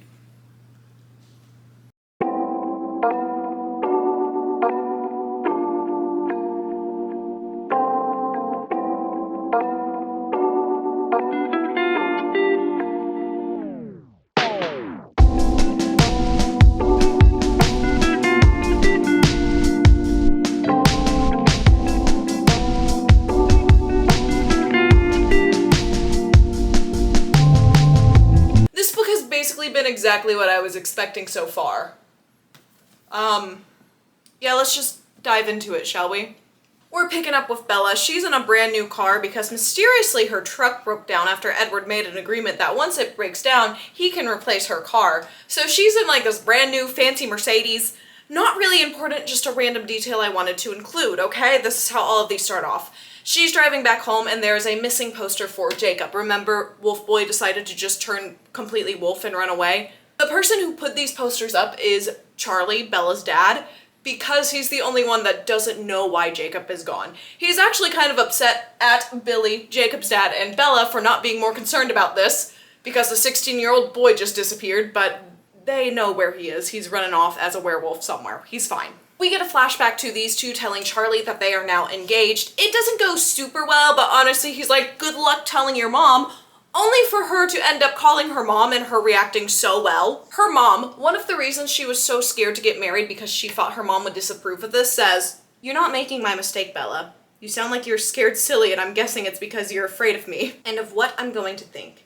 And I know, I've said a lot of things about marriage and stupidity, and I'm not taking them back, but you need to realize that those things specifically applied to me. You're a completely different person than I am." Her mom is dropping some wisdom over here, thank you very much. Round of applause for Renee. Cut back to the present timeline. We are now at the night before their wedding. His brothers come to pick him up for a little bachelor party. Bella is left on her own and starts panicking about Tanya, who's going to be there, which is a vampire that's in another vegetarian coven that had a crush on Edward that Edward never reciprocated and has said he had no interest in, but Bella's still feeling insecure about this on their wedding night, which leads her to remembering what Carlisle said about their coven and how they had a leader that was killed off by the Volturi because there was a time long ago when vampires were turning children into vampires and they were frozen in that time state and were going insane because can you imagine a 2-year-old vampire temper tantrums as a vampire? There's no controlling that. So the Volturi had to take care of a lot of that. And they ended up killing Tanya's coven's founder because she took in a 2-year-old vampire, which would have exposed the vampire world. And that is like the only rule in vampire world is not to expose the vampire world. Anyways, after all of that, cut to the next day. Yay, happy wedding day! Our queen Alice comes to pick Bella up to get her all prepped and beautiful, and Bella, being the brat she is so annoyed by this, and she's like, I just don't want to be pretty on my wedding day or anything. I don't know why you have to do this work. And Alice, the queen she is just taking this so well, because I would be so ticked. I'd be like, fine, do it yourself, whatever. I swear Bella mostly insults Alice, and Alice is still just so happy to be around her, and I don't fully understand it, but okay. Alice does amazing work, gets her ready, gets her in her dress. We get a short little glimpse of their ceremony, which is really short, sweet, simple, very adorable. Cut to the fun part, the reception. Edward and Bella are dancing with everybody. They're dancing together when all of a sudden Edward is like, oh, a surprise gift just got here. And guess what that surprise gift is? Jacob. He's here. He's in human form. He's not a little sad wolf boy. He's just a sad man now. And Edward's like, I'll leave you two to talk for a bit. You guys can have a couple dances. I'll come back and get her soon. And Jacob's like, thank you so much. So excited for this. They have a couple dances. They're having some sweet moments and honestly pretty civil. When all of a sudden, Bella somehow lets slip that they plan to have a normal honeymoon, if you know what I mean. And Jacob flips out. He's like, do you know what's going to happen? He's going to hurt you if you guys try to have a normal honeymoon. And is like grabbing her arm so hard she can't get away. He's about to go full wolf. Edward comes over because he senses something is wrong over here. Gets Bella out of his grasp. He is so mad. He's like, I'm going to kill you. I'm going to kill you myself if you do this. Or should we say do her? Oh, this book. Jacob basically has a one-sided fight. Edward agrees with this for the most part, and once the other werewolves get Jacob calmed down, Edward and Bella are back on the dance floor dancing, and he's like, he's right, we shouldn't do this, it isn't safe. And Bella, full of hormones, is like, I don't care, actually. Or having a normal honeymoon. Edward tries really hard to argue his point, but it's not gonna work with all of her hormones working right now. Alice eventually comes to steal Bella away to get her into her going away dress. We see a little goodbye from Bella to her mom and to her father because she thinks this is the last time she's going to see them ever because she's pretty sure she's going to be turning into a vampire in a week or two at this point. After flying for a while and taking a boat ride, these two arrive to Esme Isle, which is an island Carlisle bought for Esme, and these two are staying on it for their honeymoon. And this just brings us to the awkward honeymoon night scene where we're in Bella's head as she is freaking out about actually doing this for the first time. Edward's like, we could go for a swim. They end up kind of skinny dipping. Bella has had a whole freak out and is losing her mind over here. Thank goodness Stephanie Myers just cuts to the next morning. Bella is happy as can be. Who knows why? And then, all of a sudden, Edward starts talking and he sounds upset. And she's like, why are you upset? I'm literally fine. He's like, no, you're not. You're covered in bruises. Look at yourself. And she's like, oh, fair point. I don't feel them though, so I'm fine. She's also like, why are there feathers in my hair? He's like, I bit pillows. I could have bit you, but I bit pillows. We can never do this again. I can't trust myself. And Bella's like, it's just gonna take some practice. It really didn't go that bad. We're fine. And Edward's like, no, never again. I cannot hurt you. He's having a whole pity party. Bella is pissed off by all of this. They kind of end up resolving it, but not really. Edward just gets up to go and fix her breakfast finally. And for the next few days, Edward is just keeping her busy as can be to make sure she's tired at night. She's sleeping a lot, she's eating a lot of food because they're doing so much stuff. And she's also having these weird dreams about children vampires. Wonder why. Guess we'll never know. One night she wakes up from a dream and she's instantly crying and Edward's like, oh my word, what happened? Was it another nightmare? And she's like, no, it's such a good dream and I'm just so sad it's over. And it ends up being a dream of them having fun on the beach. And then she ends up kissing Edward and they end up... Hello, car? I would want to interrupt this too. She ends up kissing Edward and they end up, They wake up the next morning to just a broken headboard. Bella's not really bruised this time. How is this what I'm talking about on the internet right now? You know, like 6 months ago? I had even posted a normal photo on the internet and now I'm talking about weird vampire stuff. They're talking again and Bella's like, see, it was just practice. Her stomach starts growling, so Edward's like, let me go fix you some eggs. She tries to get up and gets like an intense vertigo dizziness and Edward's like, you good? And she's like, I must have not slept too well. And Edward's like, you slept for 12 hours. And she's like, oh, anyways, wonder what could cause that. Edward then, while making eggs, makes a comment on how many eggs she has eaten this week. Just another random detail. Cut to a few days later. Bella wakes up in the middle of the night, I think. I'm not really sure. It just said it was dark, so I'm saying the middle of the night. I don't know. She goes and cooks chicken, so now I think it's middle of the day, but nothing makes sense. Why is she cooking chicken if it's the middle of the night? But she's just really craving chicken for some reason, and she cooks it, and then she takes a bite, and it doesn't taste good, and she tries another bite, and it's just revolting to her, and she hates it, so she throws it all away. And then Edward gets back, they're talking, and she's like, I think the chicken was bad. And then she has to run to the bathroom and throws up. Yep. After throwing up, Edward gets her a glass of water. After a few hours, he makes her some eggs to try to get down. She ends up throwing up again, so she starts looking for the medicine that Alice packed her. And Alice had packed some feminine hygiene products that girls need. And that's when Bella's like, how long have we been here, Edward? He's like, 17 days. She's like, okay. In her head now, she's going, I'm 5 days late for my period. Yep. She obviously starts panicking and explains all of this to Edward. Edward then just completely shuts down, does not respond, is not here. He may have died for all we know because he does nothing for the next little bit. Bella is full on freaking out and Edward is no help and just shuts down completely. Then, ring, ring, ring. Alice is calling, our little sidekick, and she's like, hey Bella, you okay? And Bella's like, yeah, can I speak to Carlisle, the doctor, please? She explains everything to Carlisle, and Carlisle's like, yeah, you're probably pregnant. Well, let me talk to Edward. Edward is finally out of his freeze because he snapped out of it finally.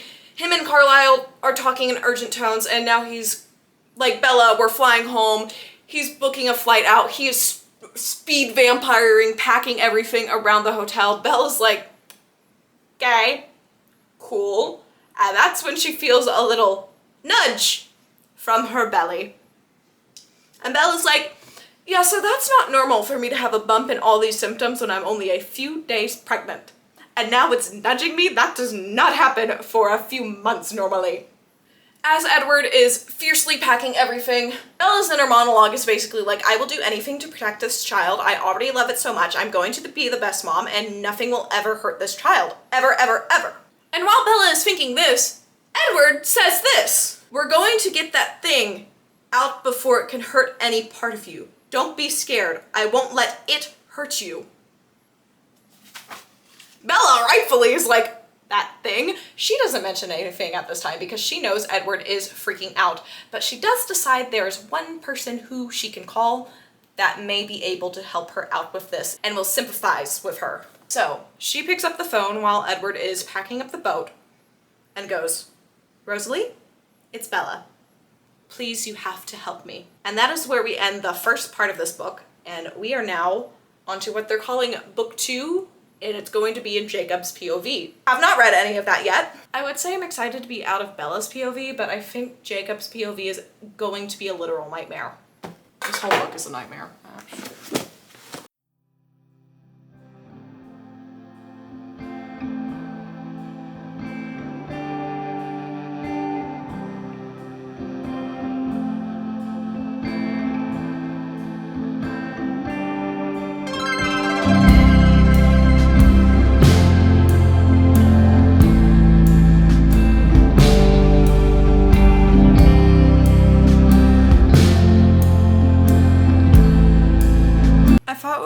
Got Jacob's POV, we would be here for like a couple chapters, 5 max, and there is no end in sight. I am just stuck in this sarcastic 16-year-old's head. Let me out now, please. I'm gonna have to see that. I don't want to be. No, let me out of this head before other stuff happens that I know is gonna happen in this book. I don't want to be in here. No. I may be reading Breaking Dawn, but I am breaking down inside. I've been saving that one for way too long. I'm sorry. But it is true. All right, we are now in whiny boy Jacob's POV. I don't want to be here any more than you want to be here, okay? I never thought I would say I miss Bella, but at this point, I miss Bella.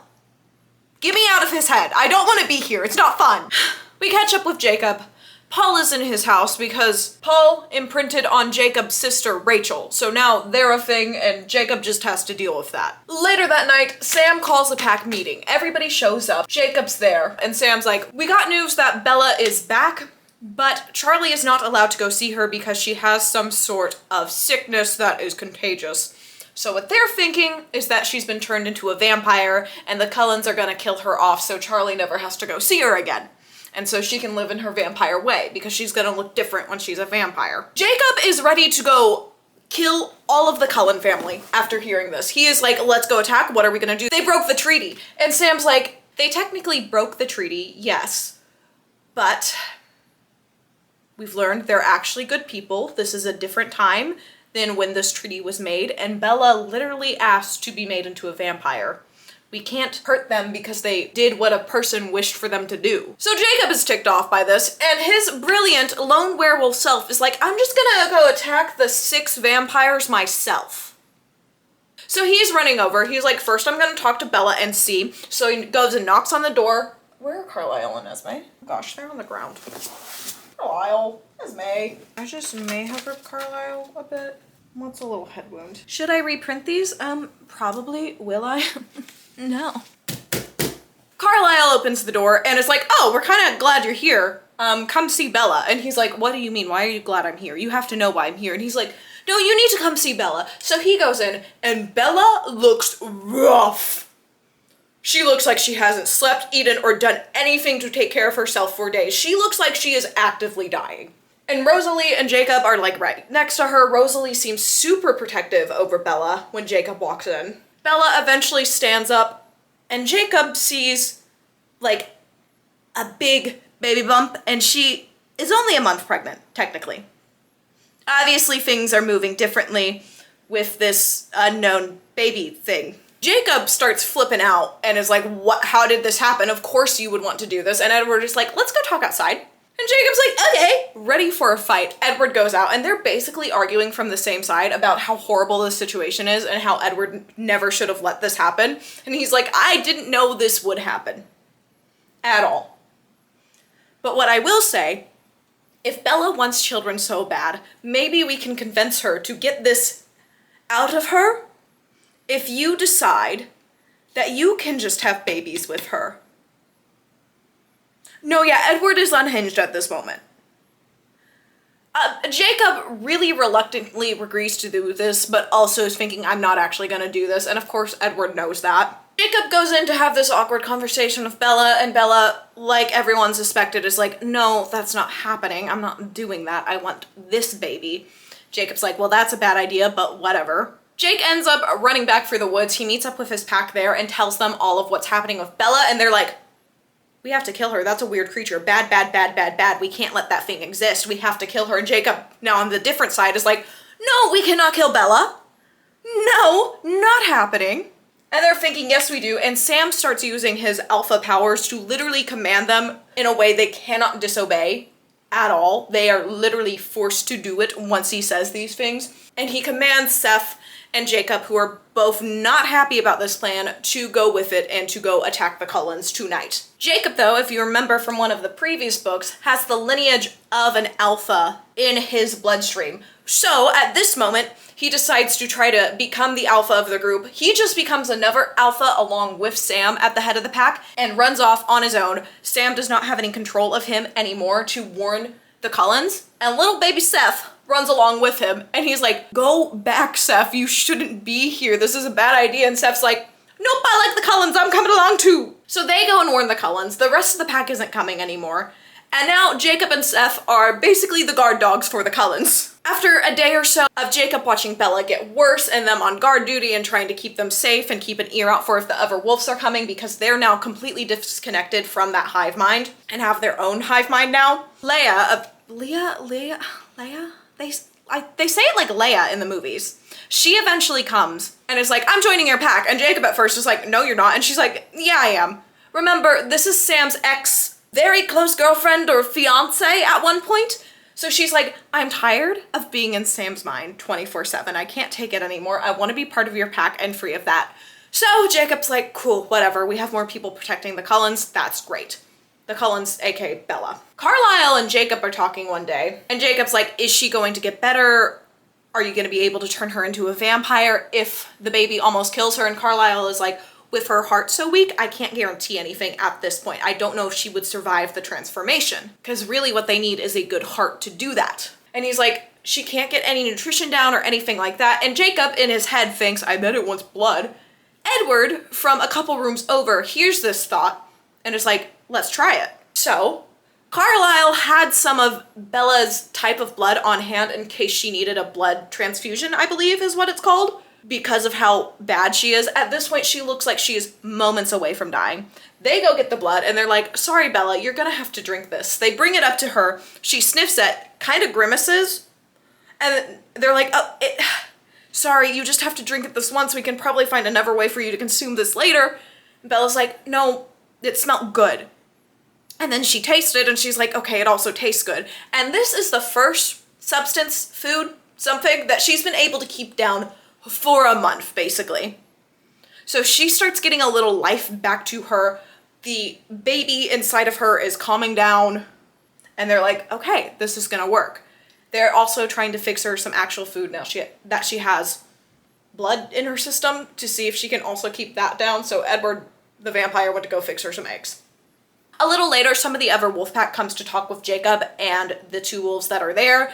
They have a little conversation back and forth. They're like, we're not going to attack the Cullens right now. Yeah, because you don't have the act of surprise anymore. And they're like, no, we agreed it's not a good idea once we talk to the elders, blah, blah, blah. And they're like, please come back, Jacob. Our pack isn't meant to be like this. And he's like, I can't just turn off this alpha gene now that I've activated it, I guess is the right word. So Jacob, no matter what, is going to be stuck in his own pack. They're like, at least let Seth and Leah come back. And he's like, I've tried. They won't go. They're here to stay. So that's where we're at. The other pack wants everybody else to come back, and Jacob's like, I literally can't do that, and these two won't leave, and Bella looks like she may be on the up and up. And I am still in Jacob's head. Please get me out of here. Are you ready to get uncomfortable? Good, because that's what we're doing. How did y'all get through this as teenagers? How? Let's start with some more normal stuff. After the meeting in the woods that Jacob had with the werewolves, Edward had been informing the family of what the whole meeting was about, And Esme was brokenhearted because they said they didn't have a home anymore. And she's like, we have clothes, we have food, we can buy you new clothes, we can get you anything, you can live in the house. I don't care, I just want you to feel like you have a home because she is a mom. And I love Esme for that. All the werewolves are kind of like, no thank you, except for Seth. He's like, I'm down, I live with the vampires now. Then a few short pages Ledward.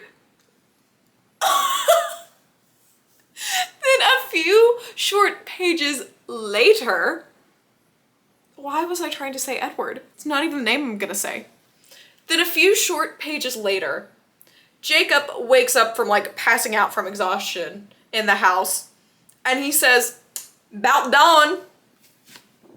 I'm just saying that must have been the draft name for this book. Can you imagine how many copies this would have sold if it was called "'Bout dawn"? Jacob was out in the woods. He was thinking, he's like, why have the Cullens just leave? I should suggest that to them. But I don't want to say goodbye to Bella, but I'm gonna suggest that to them. And then Seth's like, I already tried. They said they're staying here because they have all the medical equipment and everything they need for Bella here, and they wouldn't have that if they went to another home because it takes such a long time to get all that stuff. Jacob's now back at the house hanging with Bella and Edward because Bella is going between extreme hot and colds, so sometimes she needs a werewolf, Jacob, around her, and sometimes she needs a vampire, Edward, around her to regulate her temperature.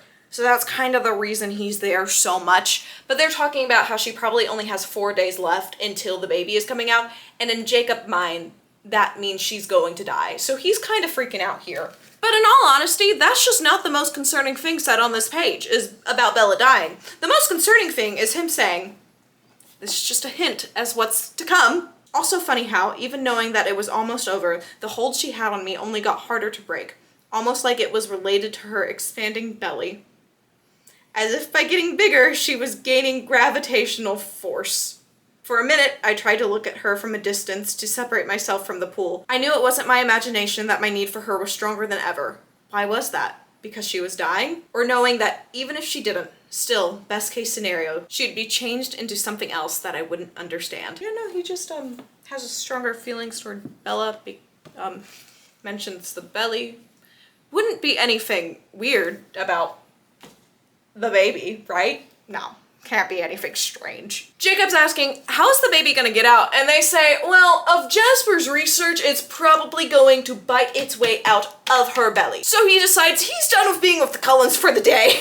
A little bit later, Leah and him are patrolling a little further out in the woods to make sure it's safe for the Cullens to go hunting so they can be fed before the baby is here. So they're out there, and Leah's basically like, I want to stay in your pack when this is all over because I cannot be around Sam anymore. And Jacob's like, no, and then they argue back and forth, and finally he's like, yeah, but they do both agree that Seth cannot stay part of this pack. He belongs in La Push, he needs to stay there, graduate high school, do all the stuff, and protect it. Jacob and Leah, yeah, they're gonna go do their own thing. Cut a little later, we're back with the Cullens, shocker. Bella's telling us about the plan for the baby's name is EJ. She thinks she's having a boy because of some dreams she's had, but she also says that she's been thinking of how to combine her mother and mother-in-law's name, and she says, well, maybe Reneesme. At this point is when Edward goes, did you say something, Bella?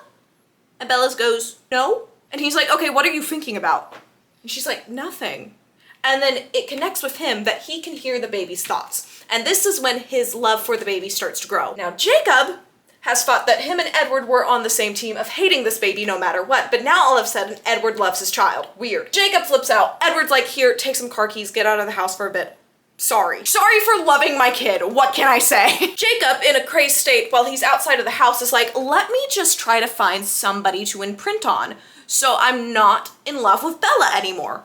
Shocker, it doesn't work. He ends up heading back to the Cullens, and him and Edward are talking in the garage for a bit when he gets back about a few things, and Edward says, I'm truly sorry for the pain this causes you, Jacob. Though you hate me, I must admit that I don't feel the same about you. I think of you as a brother in many ways. A comrade in arms, at the very least. I regret your suffering more than you realize, but Bella is going to survive, and I know that's what really matters to you. Edward is now confident now that Bella is going to survive. He's figured it out. He can communicate with the baby. He is very confident that his wife is going to survive this now. He also informs Jacob that they are going to take out the baby tomorrow when Carlisle gets back from the hunting trip. They're all hanging out in the living room. Bella, after a little while, is like, I need to go use the bathroom. She gets up. She ends up knocking over the cup of blood that she had next to her. causing the baby to flip the flip out. And Bella goes down to the floor with a guttural scream. They soon realize that in the baby's frenzy, it has choked itself with the umbilical cord, so it is now emergency time to get it out. Rose starts with the scalpel and trying to get the baby out while Edward is doing some other stuff and Jacob is just in shock. Eventually, Rose's vampire instincts take over and she almost tries to attack Bella. Jacob takes care of that and knocks her out of the door. Rose is not resisting this. She wants to be taken care of at this point. Alice comes and grabs her and gets her out of the room. Edward takes over with getting the baby out and Jacob starts doing CPR on Bella because she's not breathing anymore on her own. Edward starts using his teeth to bite a hole in Bella's stomach because that is the only way to get this vampire out, because the womb that the baby is in is also of vampire skin, basically. Edward gets the baby out. He hands the baby over to Bella. The baby bites Bella. Edward takes the baby back and is like, no. Jacob is still doing CPR. Edward goes over to get a syringe that is full of his vampire venom and injects it right into her heart and then starts using his vampire venom teeth to close the hole that he's made in his stomach, because once he bites with the venom, it seals over itself so it doesn't seep out. Jacob is still freaking out, thinking she's going to die. Eventually, Edward finishes up with closing her up and smacks Jacob away, basically, and is like, let me do the CPR. So he starts doing that. Jacob goes downstairs, basically convinced that Bella has just died in front of him. And he sees Rose holding the baby. And at that moment, he's thinking of how he's going to kill this baby, and maybe Rose and maybe a couple others, but one thing's for certain, he is not going to stay true to their deal that if Bella dies, he will kill Edward. He wants Edward to suffer the same fate he is going to suffer. So he's getting closer and closer, wanting to take the life of this baby that has just killed Bella in his mind. When as Jacob is getting closer to the baby, his inner monologue goes, "The gravity of the earth no longer tied me to the place where I stood. It was the baby girl in the blonde vampire's arm that held me here now. Reneesme." That's right. Jacob imprinted on the baby. Stephanie Meyer, why?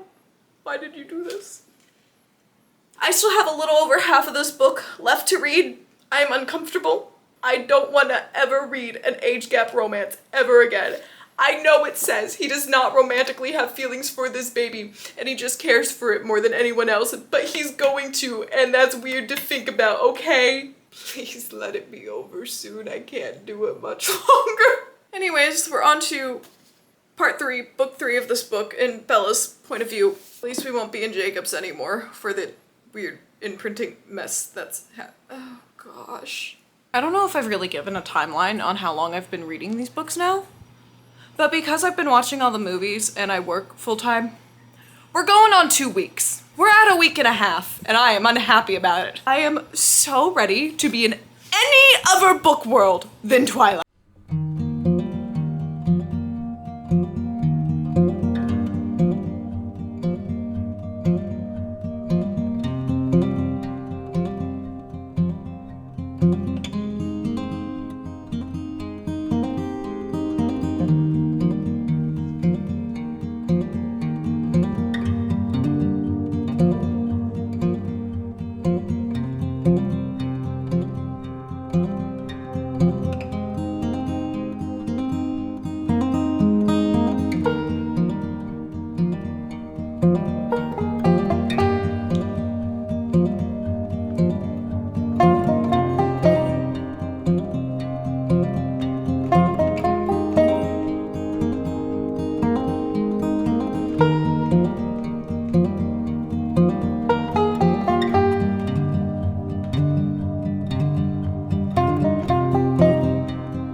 Express how much I regret starting this process. But look how close we are to being done! We have a little over 2.5 hours left in the book series, and then we have like 4 hours worth of movies.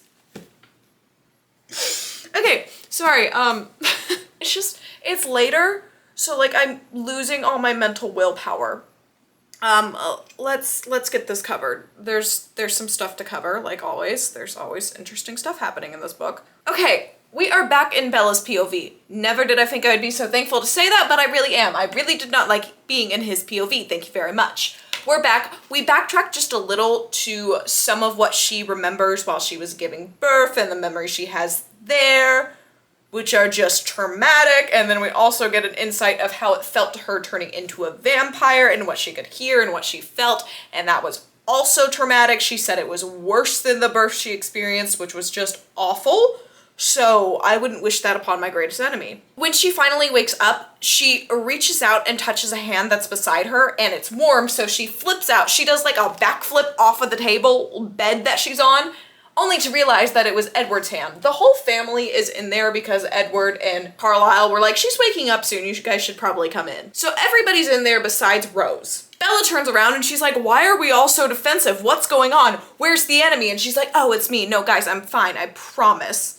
Everybody's kind of in shock because they were expecting crazy newborn Bella vampire, and she's just like chilling for the most part. She has control over most of her emotions. She doesn't have complete control over her strength because when she goes to hug Edward, she crushes him a little and he's like, ow, and she's like, funny. She finally says, I want to see my baby. I want to see Reneesme. And they're like, not yet. Not until we know that you fully have control over yourself because she is part human and does have blood in her. Edward is like, let's go hunting. Let's get some blood in you before you go insane.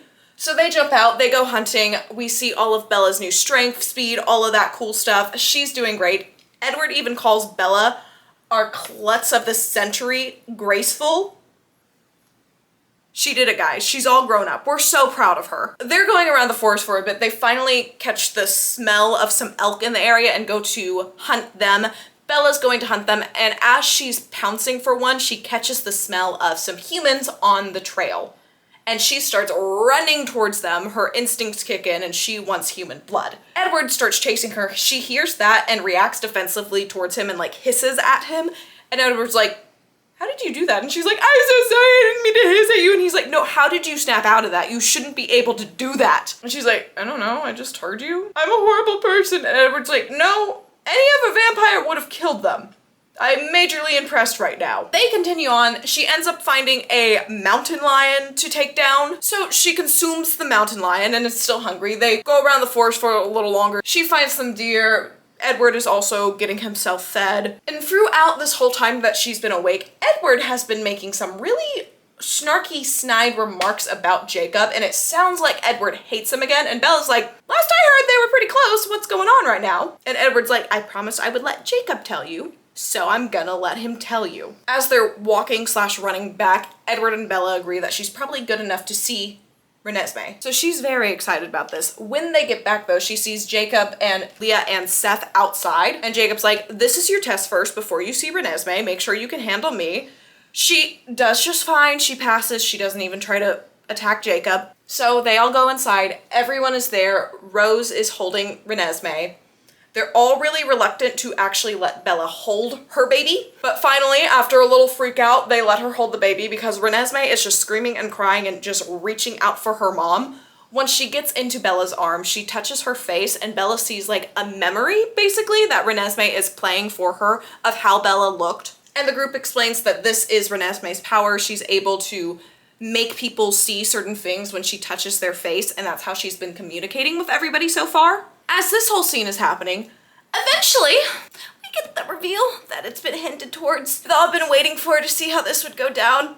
That Jacob imprinted on the baby. Bella rightfully flips out and is like, outside, now. We're going, we're tussling. She ends up lunging at Jacob. Edward is not trying to hold her back because he is also incredibly disturbed by this whole thing. She lunges at Jacob. Cut to the next chapter. It is Seth in the kitchen who is injured, and she's like, I'm so sorry. Turns out Seth dived in front of Jacob to make sure he wouldn't get hurt or bit by her because vampire venom to werewolves is poisonous and will kill them. Seth's gonna be okay. He's got a couple broken bones. He's taking it like a champ. During this time, it's explained to Bella that the treaty has been rewritten. There's gonna be peace between the werewolves and vampires still, and nobody's going to try to hurt her baby because Jacob has imprinted on Reneesme, and so no other pack member or any other werewolf in the area is going to try to hurt her now. That would go against their code and cause a werewolf battle where one of them would end up dead if somebody hurt the baby or killed the baby. I don't want to say this, but like, that's one good thing that, oh no. Bella is talking to Jasper later about some stuff, and if she has any power, stuff like that. They're like, maybe you just have great self-control and that's your power. And eventually they get to talking enough, and she's like, we're gonna have to leave for a few years while I get completely under control, aren't we? And he's like, yeah, we are. And she's pretty choked up about that. I mean, who wouldn't want to see the people they love after all of this happens? And Bella's also thinking, but Jacob can't go without seeing Reneesme. I haven't seen any of the imprinted wolves go a day without seeing the person they imprinted on. So we're basically at this point where they're probably gonna move soon. As she's holding Reneesme that evening, Reneesme just is having her hand on her face, showing her everything that happened while she's out. It's actually a really sweet moment between them. And that's about it. There was some little mention from Bella about the Volturi and them coming to get them and her just being excited to fight them, so that's probably what's gonna happen here soon in this book. We've got 280 pages left. Let's get her done. Oh gosh. Let's just finish this so I never have to touch a piece of Twilight media ever again.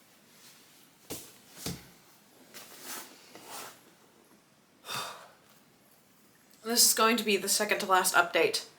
I have just a little over 100 pages left, but I wanted to do a breakdown before all the stuff goes down. Picking up from where we left off, Alice decides to surprise Bella with a little birthday celebration present, very chill in Alice terms. Bella, of course, who hates her birthday, is like, no, we're not celebrating anymore. I'm 18 forever now.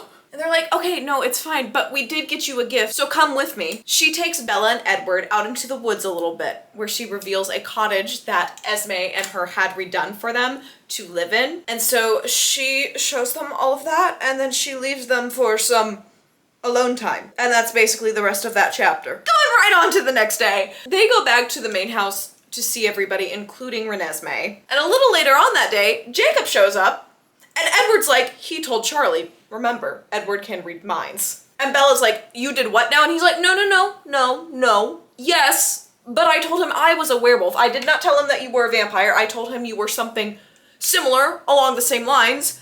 But you know what's great? He said, I don't want to know anymore, but can I at least see my kid? I also told him that he has a grandchild now, so hope that's cool. Bella's like, I kind of hate you.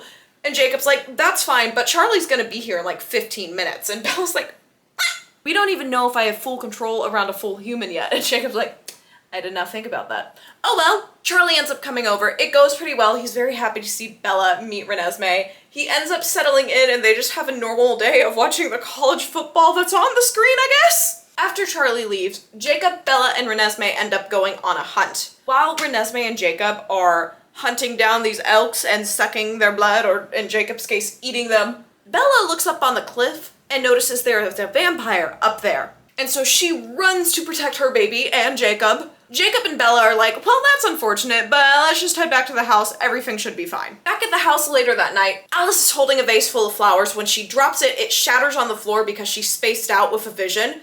And all she says after is, they're coming. Edward fills in the rest and informs us that the Volturi is coming. All of them are going to come for the Cullen family because of Reneesme. Because the vampire they saw on the hill was part of Tanya's coven and was the one that was in love with Laurent, the hunter that they killed. And so her seeing Reneesme, she thought it was one of the immortal children that vampires used to make decades ago that were just like raging lunatics, had no control over them whatsoever. So the Volturi are now planning to come and destroy Reneesme, but also the rest of the Cullen group. They all discuss a plan to go and get the vampire friends that the Cullens know to try and stop the Volturi and listen to them long enough to explain what Reneesme is and that she isn't one of the immortal children and that she isn't just a crazed blood drinker. They're making this plan. Alice is like, I need to get out of here. The wolf and Reneesme are blocking my visions of what I can see. I need to see clearly. Cut to the next day. Alice and Jasper still aren't back from when Alice left originally. So they go out in the woods, they find their scent, they start tracking them down, and they went all the way into wolf territory where they run into Sam, who is there basically saying, Alice told me to give you this note. They jumped off into the sea and they swam away. And Bella's like, Alice had a reason, but what the beep? The note that Alice left them is written on a page torn out of one of Bella's books, so catalog that for later use, okay? The letter just says, don't look for us, there isn't time to waste. Remember, Tanya and a bunch of other vampire names. We'll seek out Peter and Charlotte on our way. We're so sorry that we have to leave you this way, with no goodbye or explanation. It's the only way for us. We love you. They're all processing that. Bella is very smart in this scene and is like, that's a page from one of my books. Let me go back to the cottage by myself because clearly I'm the only one she wanted to see this. So she goes back, she looks in that book, and there's a note from Alice that just says a name and an address. When she looks it up later, she can't find anything on it, and we really don't know more about it at this time, but that's what she finds, and the book just says destroy me in it, so she tosses the book in the fire after. In this time span that they have to find all these vampires that they want to communicate with, everything like that, we have 30 days to do all of that, and also to train Bella a little in case they do need to fight the Volturi. Carlisle discusses with everybody that one of the people they're going to be getting to come used to be a Volturi member, but isn't anymore, and should be very helpful. Nobody really likes this idea at first, but an inside man, I feel like that's who we want right now, you know? When the first group of new vampires show up, that Carlisle, Esme, or Emmett and Rose ran into, they show up, they convince them of what Reneesme actually is, and they're like, oh yeah, no, we'll be a witness for you. We'll try to help you out with this whole Volturi situation. This is not good. While they're talking to these vampires, it's revealed that Bella does have an ability, and it's basically to shield from any mental attacks there are, and that's why she's never been affected by the mental attacks from the vampires or mind reading, stuff like that. Which is really handy to know because one of the Volturi members can kind of make everybody blind, and that would be really bad if everybody is blind trying to fight the Volturi because that would just leave Bella. But they discuss that she probably can expand her powers to more people. Now, the vampire that they invited that was part of the Volturi at one point, this happens every once in a while when there is a vampire that the Volturi wants to join them that won't because of their previous coven. They come because of some crime that coven has committed and kill everyone but that one vampire because they want their power. This is where Bella connects. That's probably why Alice went away, because they probably wanted to get her power, and she's trying to find some way to deal with that. Don't really know what Alice is doing right now, but I trust her. Bella ends up working with the assorted group of vampires that gets there to help her train in fighting and her shielding ability. She gets her shielding ability to shielding people up to like 15 feet away, which is honestly pretty good for a newborn vampire. After a day of practice, they come back in and there's an unexpected visitor that nobody had invited, and they're like, how did you end up here? They're like, we heard on the street and we just really hate the Volturi and want to see them all die. So if a battle happens, we're here to help. And the Cullens are like, we're really hoping that won't happen since Reneesme isn't breaking any laws or anything. And they're like, yeah, but if it does, we're gonna help. In total, for the battle that is about to happen, they have pulled together 17 extra vampires apart from the Cullen family and Tanya's clan, which wants to be included as part of their family. So there's 11 Cullens, 17 other people for this battle, and that's not including the wolves that will probably also be fighting with them. With all that being said, only a little over 100 pages to go. Let's just, I don't want to put it off any longer. Let's just, please, I need to be done with this, okay? Listen, I don't care what anybody tries to tell you. I did not get teary-eyed over everybody saying they would fight with the Cullens, okay? Stupid book. I don't like it at all.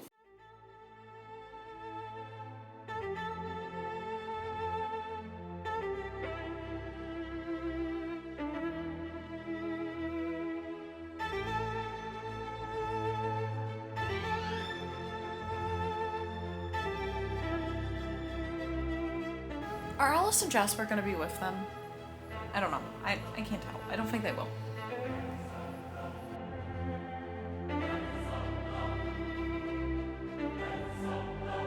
Fight, fight, fight, fight. Where is Alice?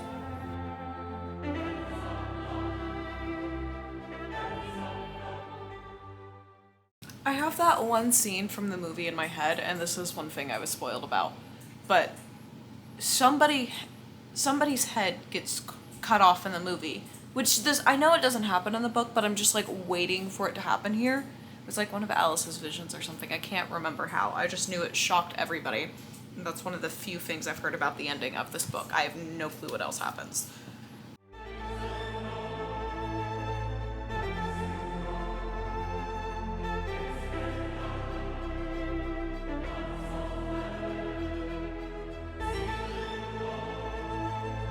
Ooh. Yes, she did.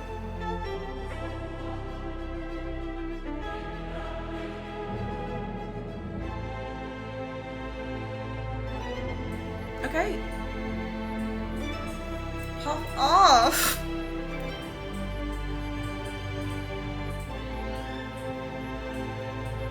This man had things to say.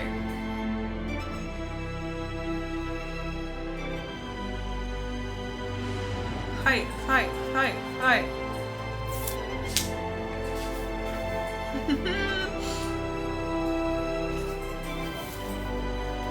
We're not gonna fight? Yeah! That's my girl.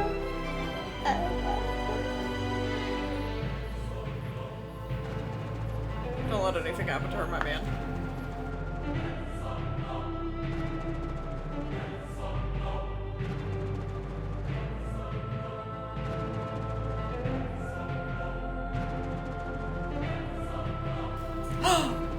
There's another. I'm so scared.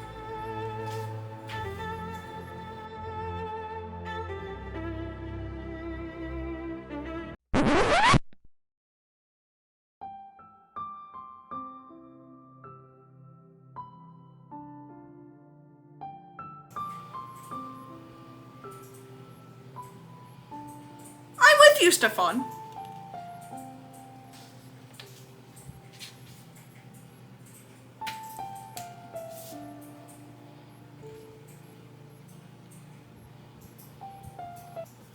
Nah, you're telling me. You're telling me. I sit through 4 books, minimal action, bunch of vampires and werewolves in an open field ready for battle, and nothing happens besides a meeting, a conversation?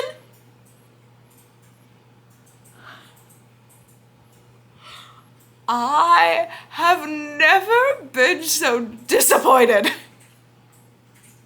This is the worst day. I thought this series was about to get so interesting at the end. I was hoping for some action. I was hoping for, I don't know, something.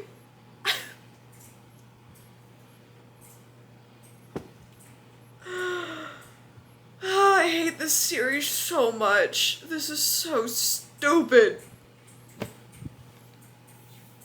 I have to finish the last chapter of this book that's just called Happily Ever After. I didn't want a Happily Ever After, okay?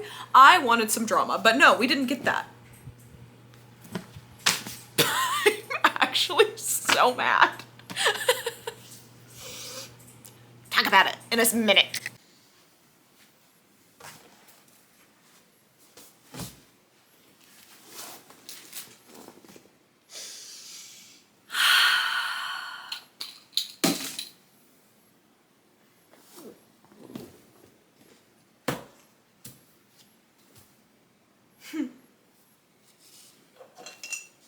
So Bella goes to the address that Alice... Sorry, I'm in the way, aren't I? I'm so sorry.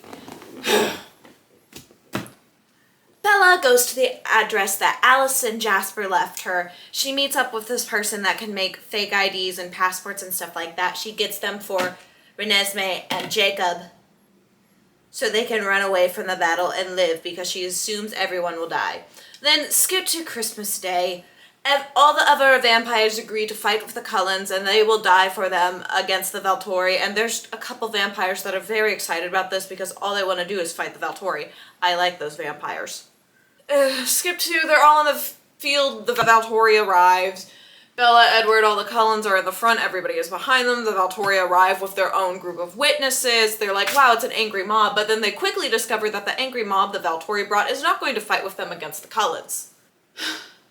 Bella figures out, because Edward has to go up there and talk to them and talk to the main guy and get his mind read. Bella's like, wow, I now have the ability to expand my thing over everybody because I was so angry and protective of Edward having to go up there. I can protect everybody all at once. Yay! Edward's talking to the Volturi for a little bit and then they're like, let's meet the baby. Bella's holding the baby, so Bella walks up with the baby. She's not too happy about this. She also brings Jacob and Emmett with her because they said she could bring other people. I don't really know or care at this point, honestly. Can you tell? Because I can tell.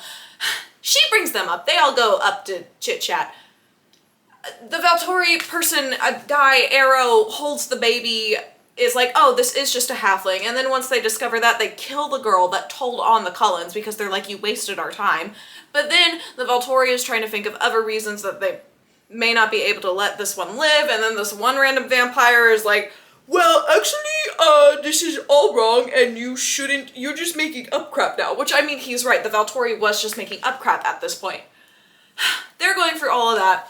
And then finally, after so much debating, they're like, but she is a dangerous unknown, so we're gonna have to kill her. And I'm sitting here, and I'm like, yes! Time for an epic battle. I've been sitting here for so long. There's not that many pages left, but there's enough. Oh.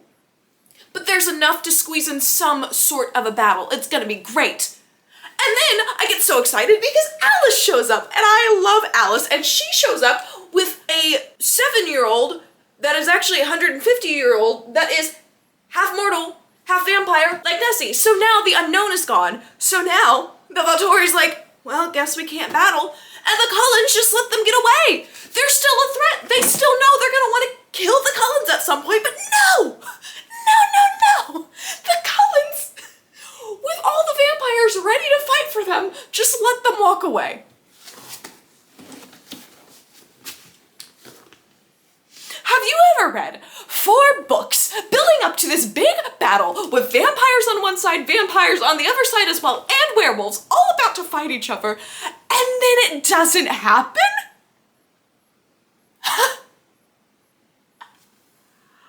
The audacity of this series to make me read about 2,000 pages of the most boring crap I have ever read.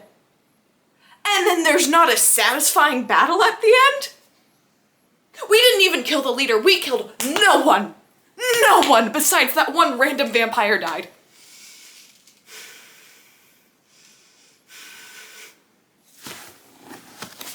No. 2,000 pages, almost 2 weeks of my life go into reading this stupid book series. And I was just looking forward to a nice big battle with my werewolves and my vampires and my evil vampires, okay? But no, Stephanie Meyers couldn't do that because then somebody may die. Oh, the agony. You know what? I wanted to see how the Cullen family would react if Rose would have died in this series because she clearly did not want to be a vampire and she was somebody you could sacrifice and still be like, oh, she's probably happy that her life is over now. But no.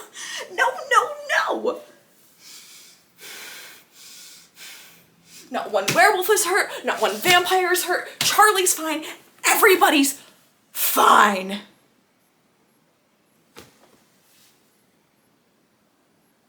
So like what's the point? What is the point of this series? This whole series could have been stopped if they would have just turned Bella into a vampire earlier. But no, I had to sit through all of that crap, all of her klutziness. This whole book was building up to that battle. The whole book. And it doesn't happen. And then the 2 random vampires that really wanted to fight the Volturi were like, dang it, I wish it would have happened. And you know what? Me freaking too. Me too. Alice, this is the one time you've betrayed me. But like, they killed... The Volturi could have just shown their true colors and still tried to fight them. All their witnesses were... Oh, this is the stupidest... Stupidest story. I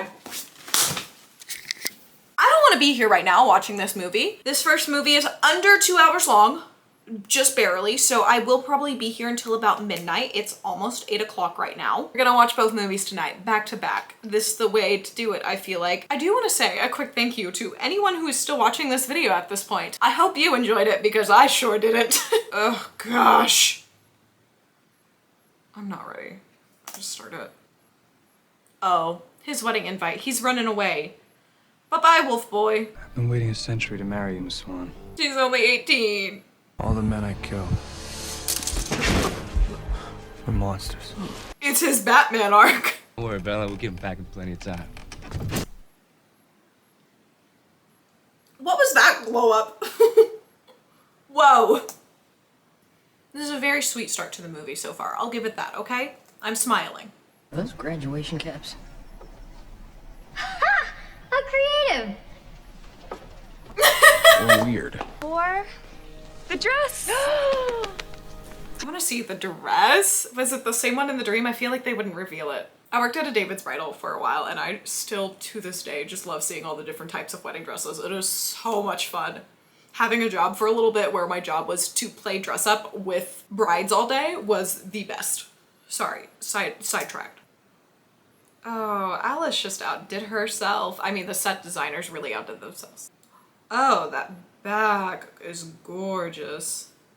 Oh, pretty. Ooh, girl, that dress, she is wearing it. Yes, ma'am. Is this in front of everybody still? This is a little much.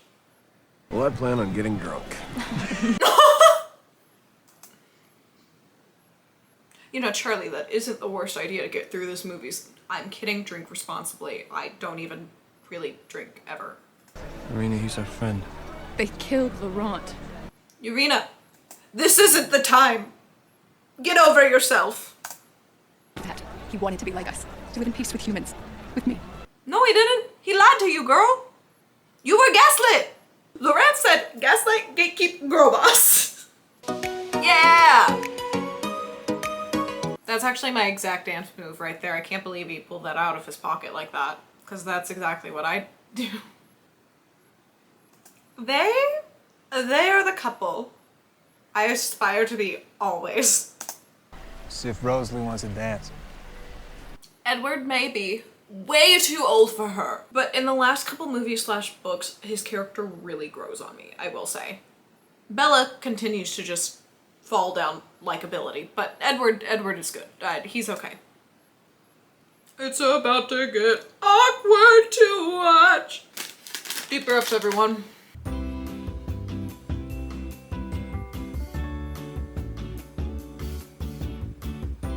How long has Edward just been out there by himself? Everybody, we can get through this together. Oh no! Fade to black, fade to black, fade to black. I'm not supposed to be here, thank you. Oh? That's bad.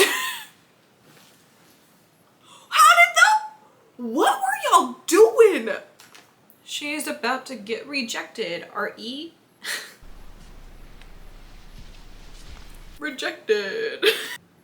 We're getting to Jacob's POV early. Ah, so we've got the imprinted and non-imprinted. Not the 2-year-old! Oh, I don't want to hear somebody throw up. Don't make me hear it, don't. Oh, ew!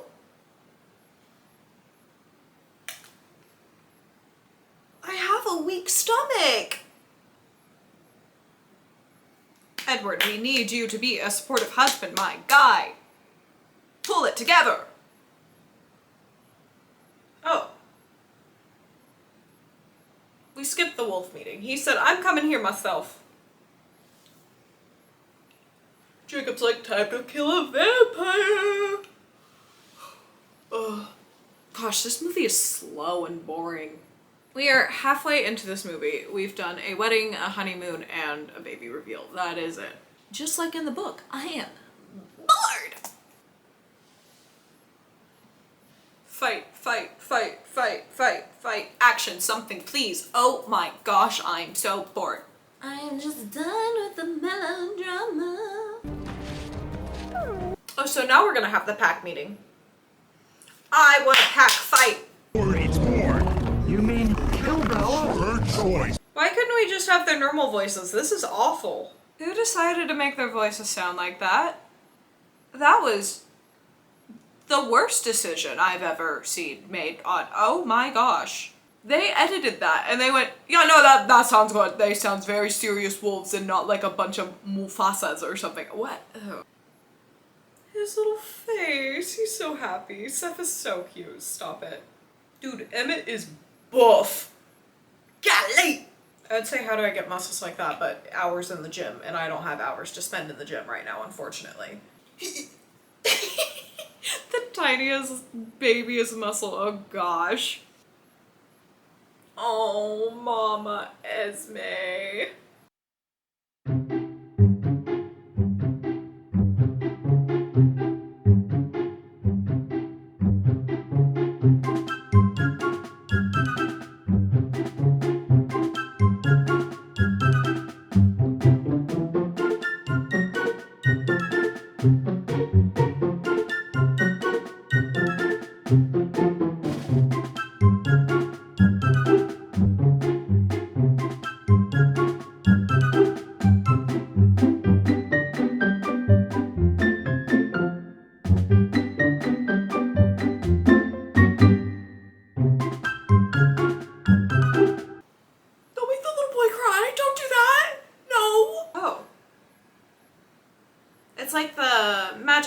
less adventure.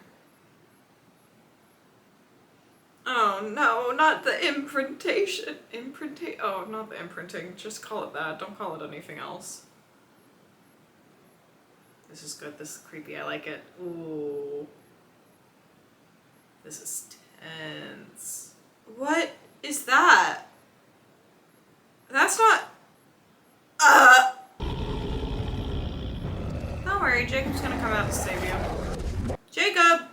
Wait, no, let this happen for a bit. This is fun. Woo! No! Hey!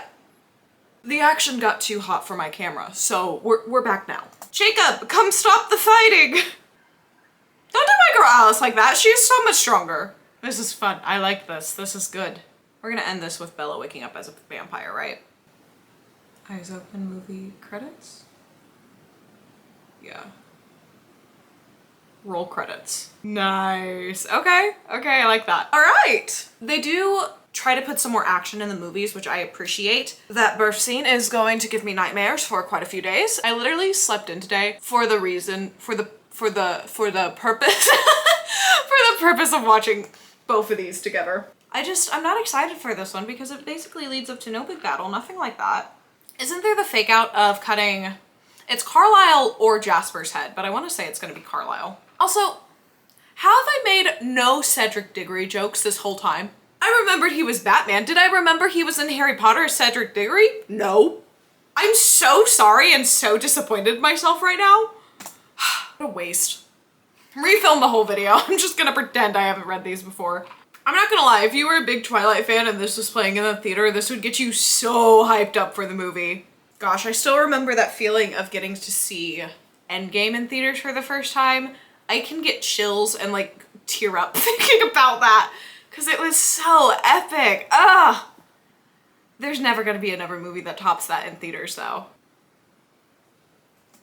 I'm really sad because what I pictured her wearing in the movie was like this beautiful light blue, but I do realize that the color scheme for the Cullens has really been like these deeper blues, but I just, the dress I envisioned her in was much different and way cuter, but whatever. Yeah, you need to hunt. Oh, we're going right to the hunting. Action, action, action! Yeah, that's what we like to see. Safer for the baby to see how you do with me first. Since when do you care about Reneesme? You got some stuff to talk about. You got some stuff to talk about. Look at all this jealousy gone. Bella's so confused. Good acting. I like it. Bella, run. That is not your kid. No, no, no. I don't know why we're all smiling. That actually is a monster. What is it? Why does it look like that? That doesn't look like a baby. Why does it look like they CGI'd in the baby? My sister said something about a robot, but is this the robot baby? What is this? Bro, stop smiling. It's scary. What's your problem? This should be good. Emmett! Emmett is me. Emmett is everybody watching this movie. Just waiting for the disaster. Her and Edward be said it's fine. Edward's so down for this. Oh. From the beginning, it was Nessie who wanted me there. Nessie? You nicknamed my daughter after the Loch Ness Monster?! Okay, I think that may have been an overreaction. Just a little. Him imprinting on your kid? Yeah, no, I would also be fuming. I was having fun! Don't do this to me. Welcome home! I don't need to be here. Why do I need to be a part of this? I don't. I'm glad we're getting this scene. Oh, this is gonna be so fun! Oh gosh, I cannot wait. Poor level-headed Charlie. Jacob, put your clothes on.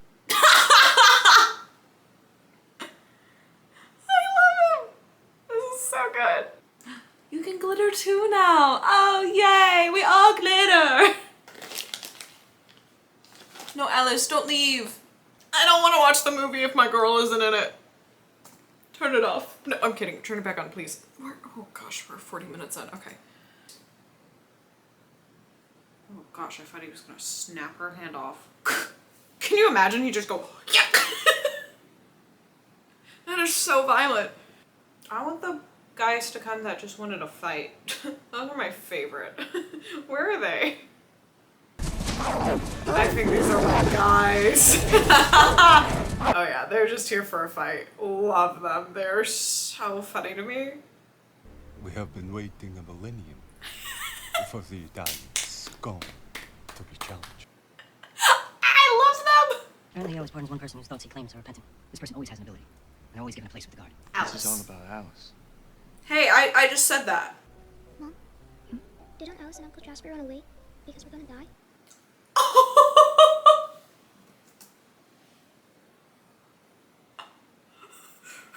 Nessie! And our castles. We've been waiting 1,500 years to return that favor. Gosh, I want to see an actual fight so bad. Ugh. I want this to go different than the book. Please. Alright. Let's freaking go! I am not ready for the fake out beheading, am I? I'm definitely not. Okay. Whew. It's a fake out. There's a fake out. It's a fake out. It's a fake out. It's a fake out. I'm gonna scream. I'm trying to compose myself real good. Don't look away. It's okay. You can see scary things. His head coming off? Whose head comes off? I don't even know. Oh, this is worse. I'm like, I would have been so calm right now, but I know something is about to like jump scare me. I think we're okay. I think we're okay. I think we're okay. Because Alice would be the one to get the vision, right? So, yeah, oh, it's gonna be fine. Oh, he's so good! Yes! That could destroy us. Oh, that line delivery! Rent was due! Okay, yeah, so Alice is here. We're gonna see her vision. Does Jasper lose his head? Oh, gosh. No! This was an option. When does somebody's head get chopped off? Why do I have to live in this panic? What if this is the prank that it doesn't actually happen? Okay, this is just a vision. But we're gonna enjoy watching this, okay? Jasper's losing his head. Who's losing their head? No, oh! Okay, no, okay, it is Carlisle. Oh gosh. This is just, it's fake, it's fake, it's fake, it's fine, it's fine, it's fine. It's just all... Such a good fake out, I can't imagine.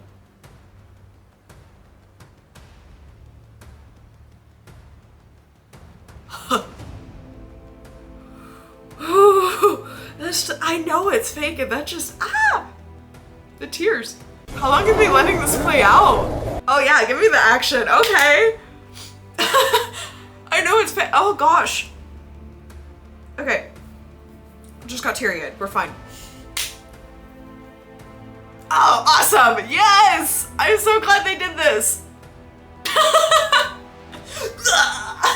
Alice would never let Jasper die. No! I don't want to see that! Oh gosh, they let this go on for a long time! This is what I wanted! Oh, don't hurt Seth though. Oh gosh, why are they taking out everybody I love? No! Oh! This is so satisfying to watch. This is where it's gonna stop because we're in his head. Oh, that was so well done. Ugh. I don't know how I would have avoided that spoiler because I feel like it was everywhere online when this happened. But whoa, that would have been insane. They let that go on for so long. They let you sit in that. I would have been thinking that was real by the end. Oh, man.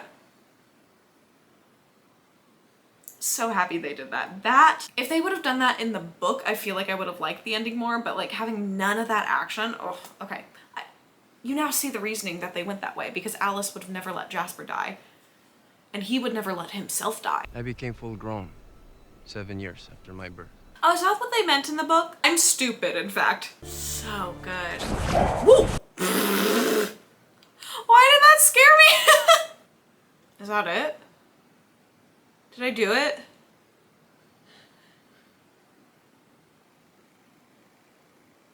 Am I done? I finished it. It's over. I'm free. Never again. I am finally done with every Twilight book and movie in the original series, and I will never be touching another piece of Twilight media ever again. Why did I do this? If you haven't watched Twilight, please don't. Don't do it. Your life is better without it. I promise. Learn from my mistake and don't do it. Well, that was an experience. Now, if you'll excuse me, I'm off to go read something a little less sparkly and a little more my speed. Seriously, thank you so much for watching this if you're still watching this right now. And if you enjoyed seeing my pain, maybe hit that subscribe button. I unfortunately have plans to do similar stuff like this in the near future. Who really knows? Maybe next time I'll tackle a whole new series or take a long vampire-free vacation. I'm so tired.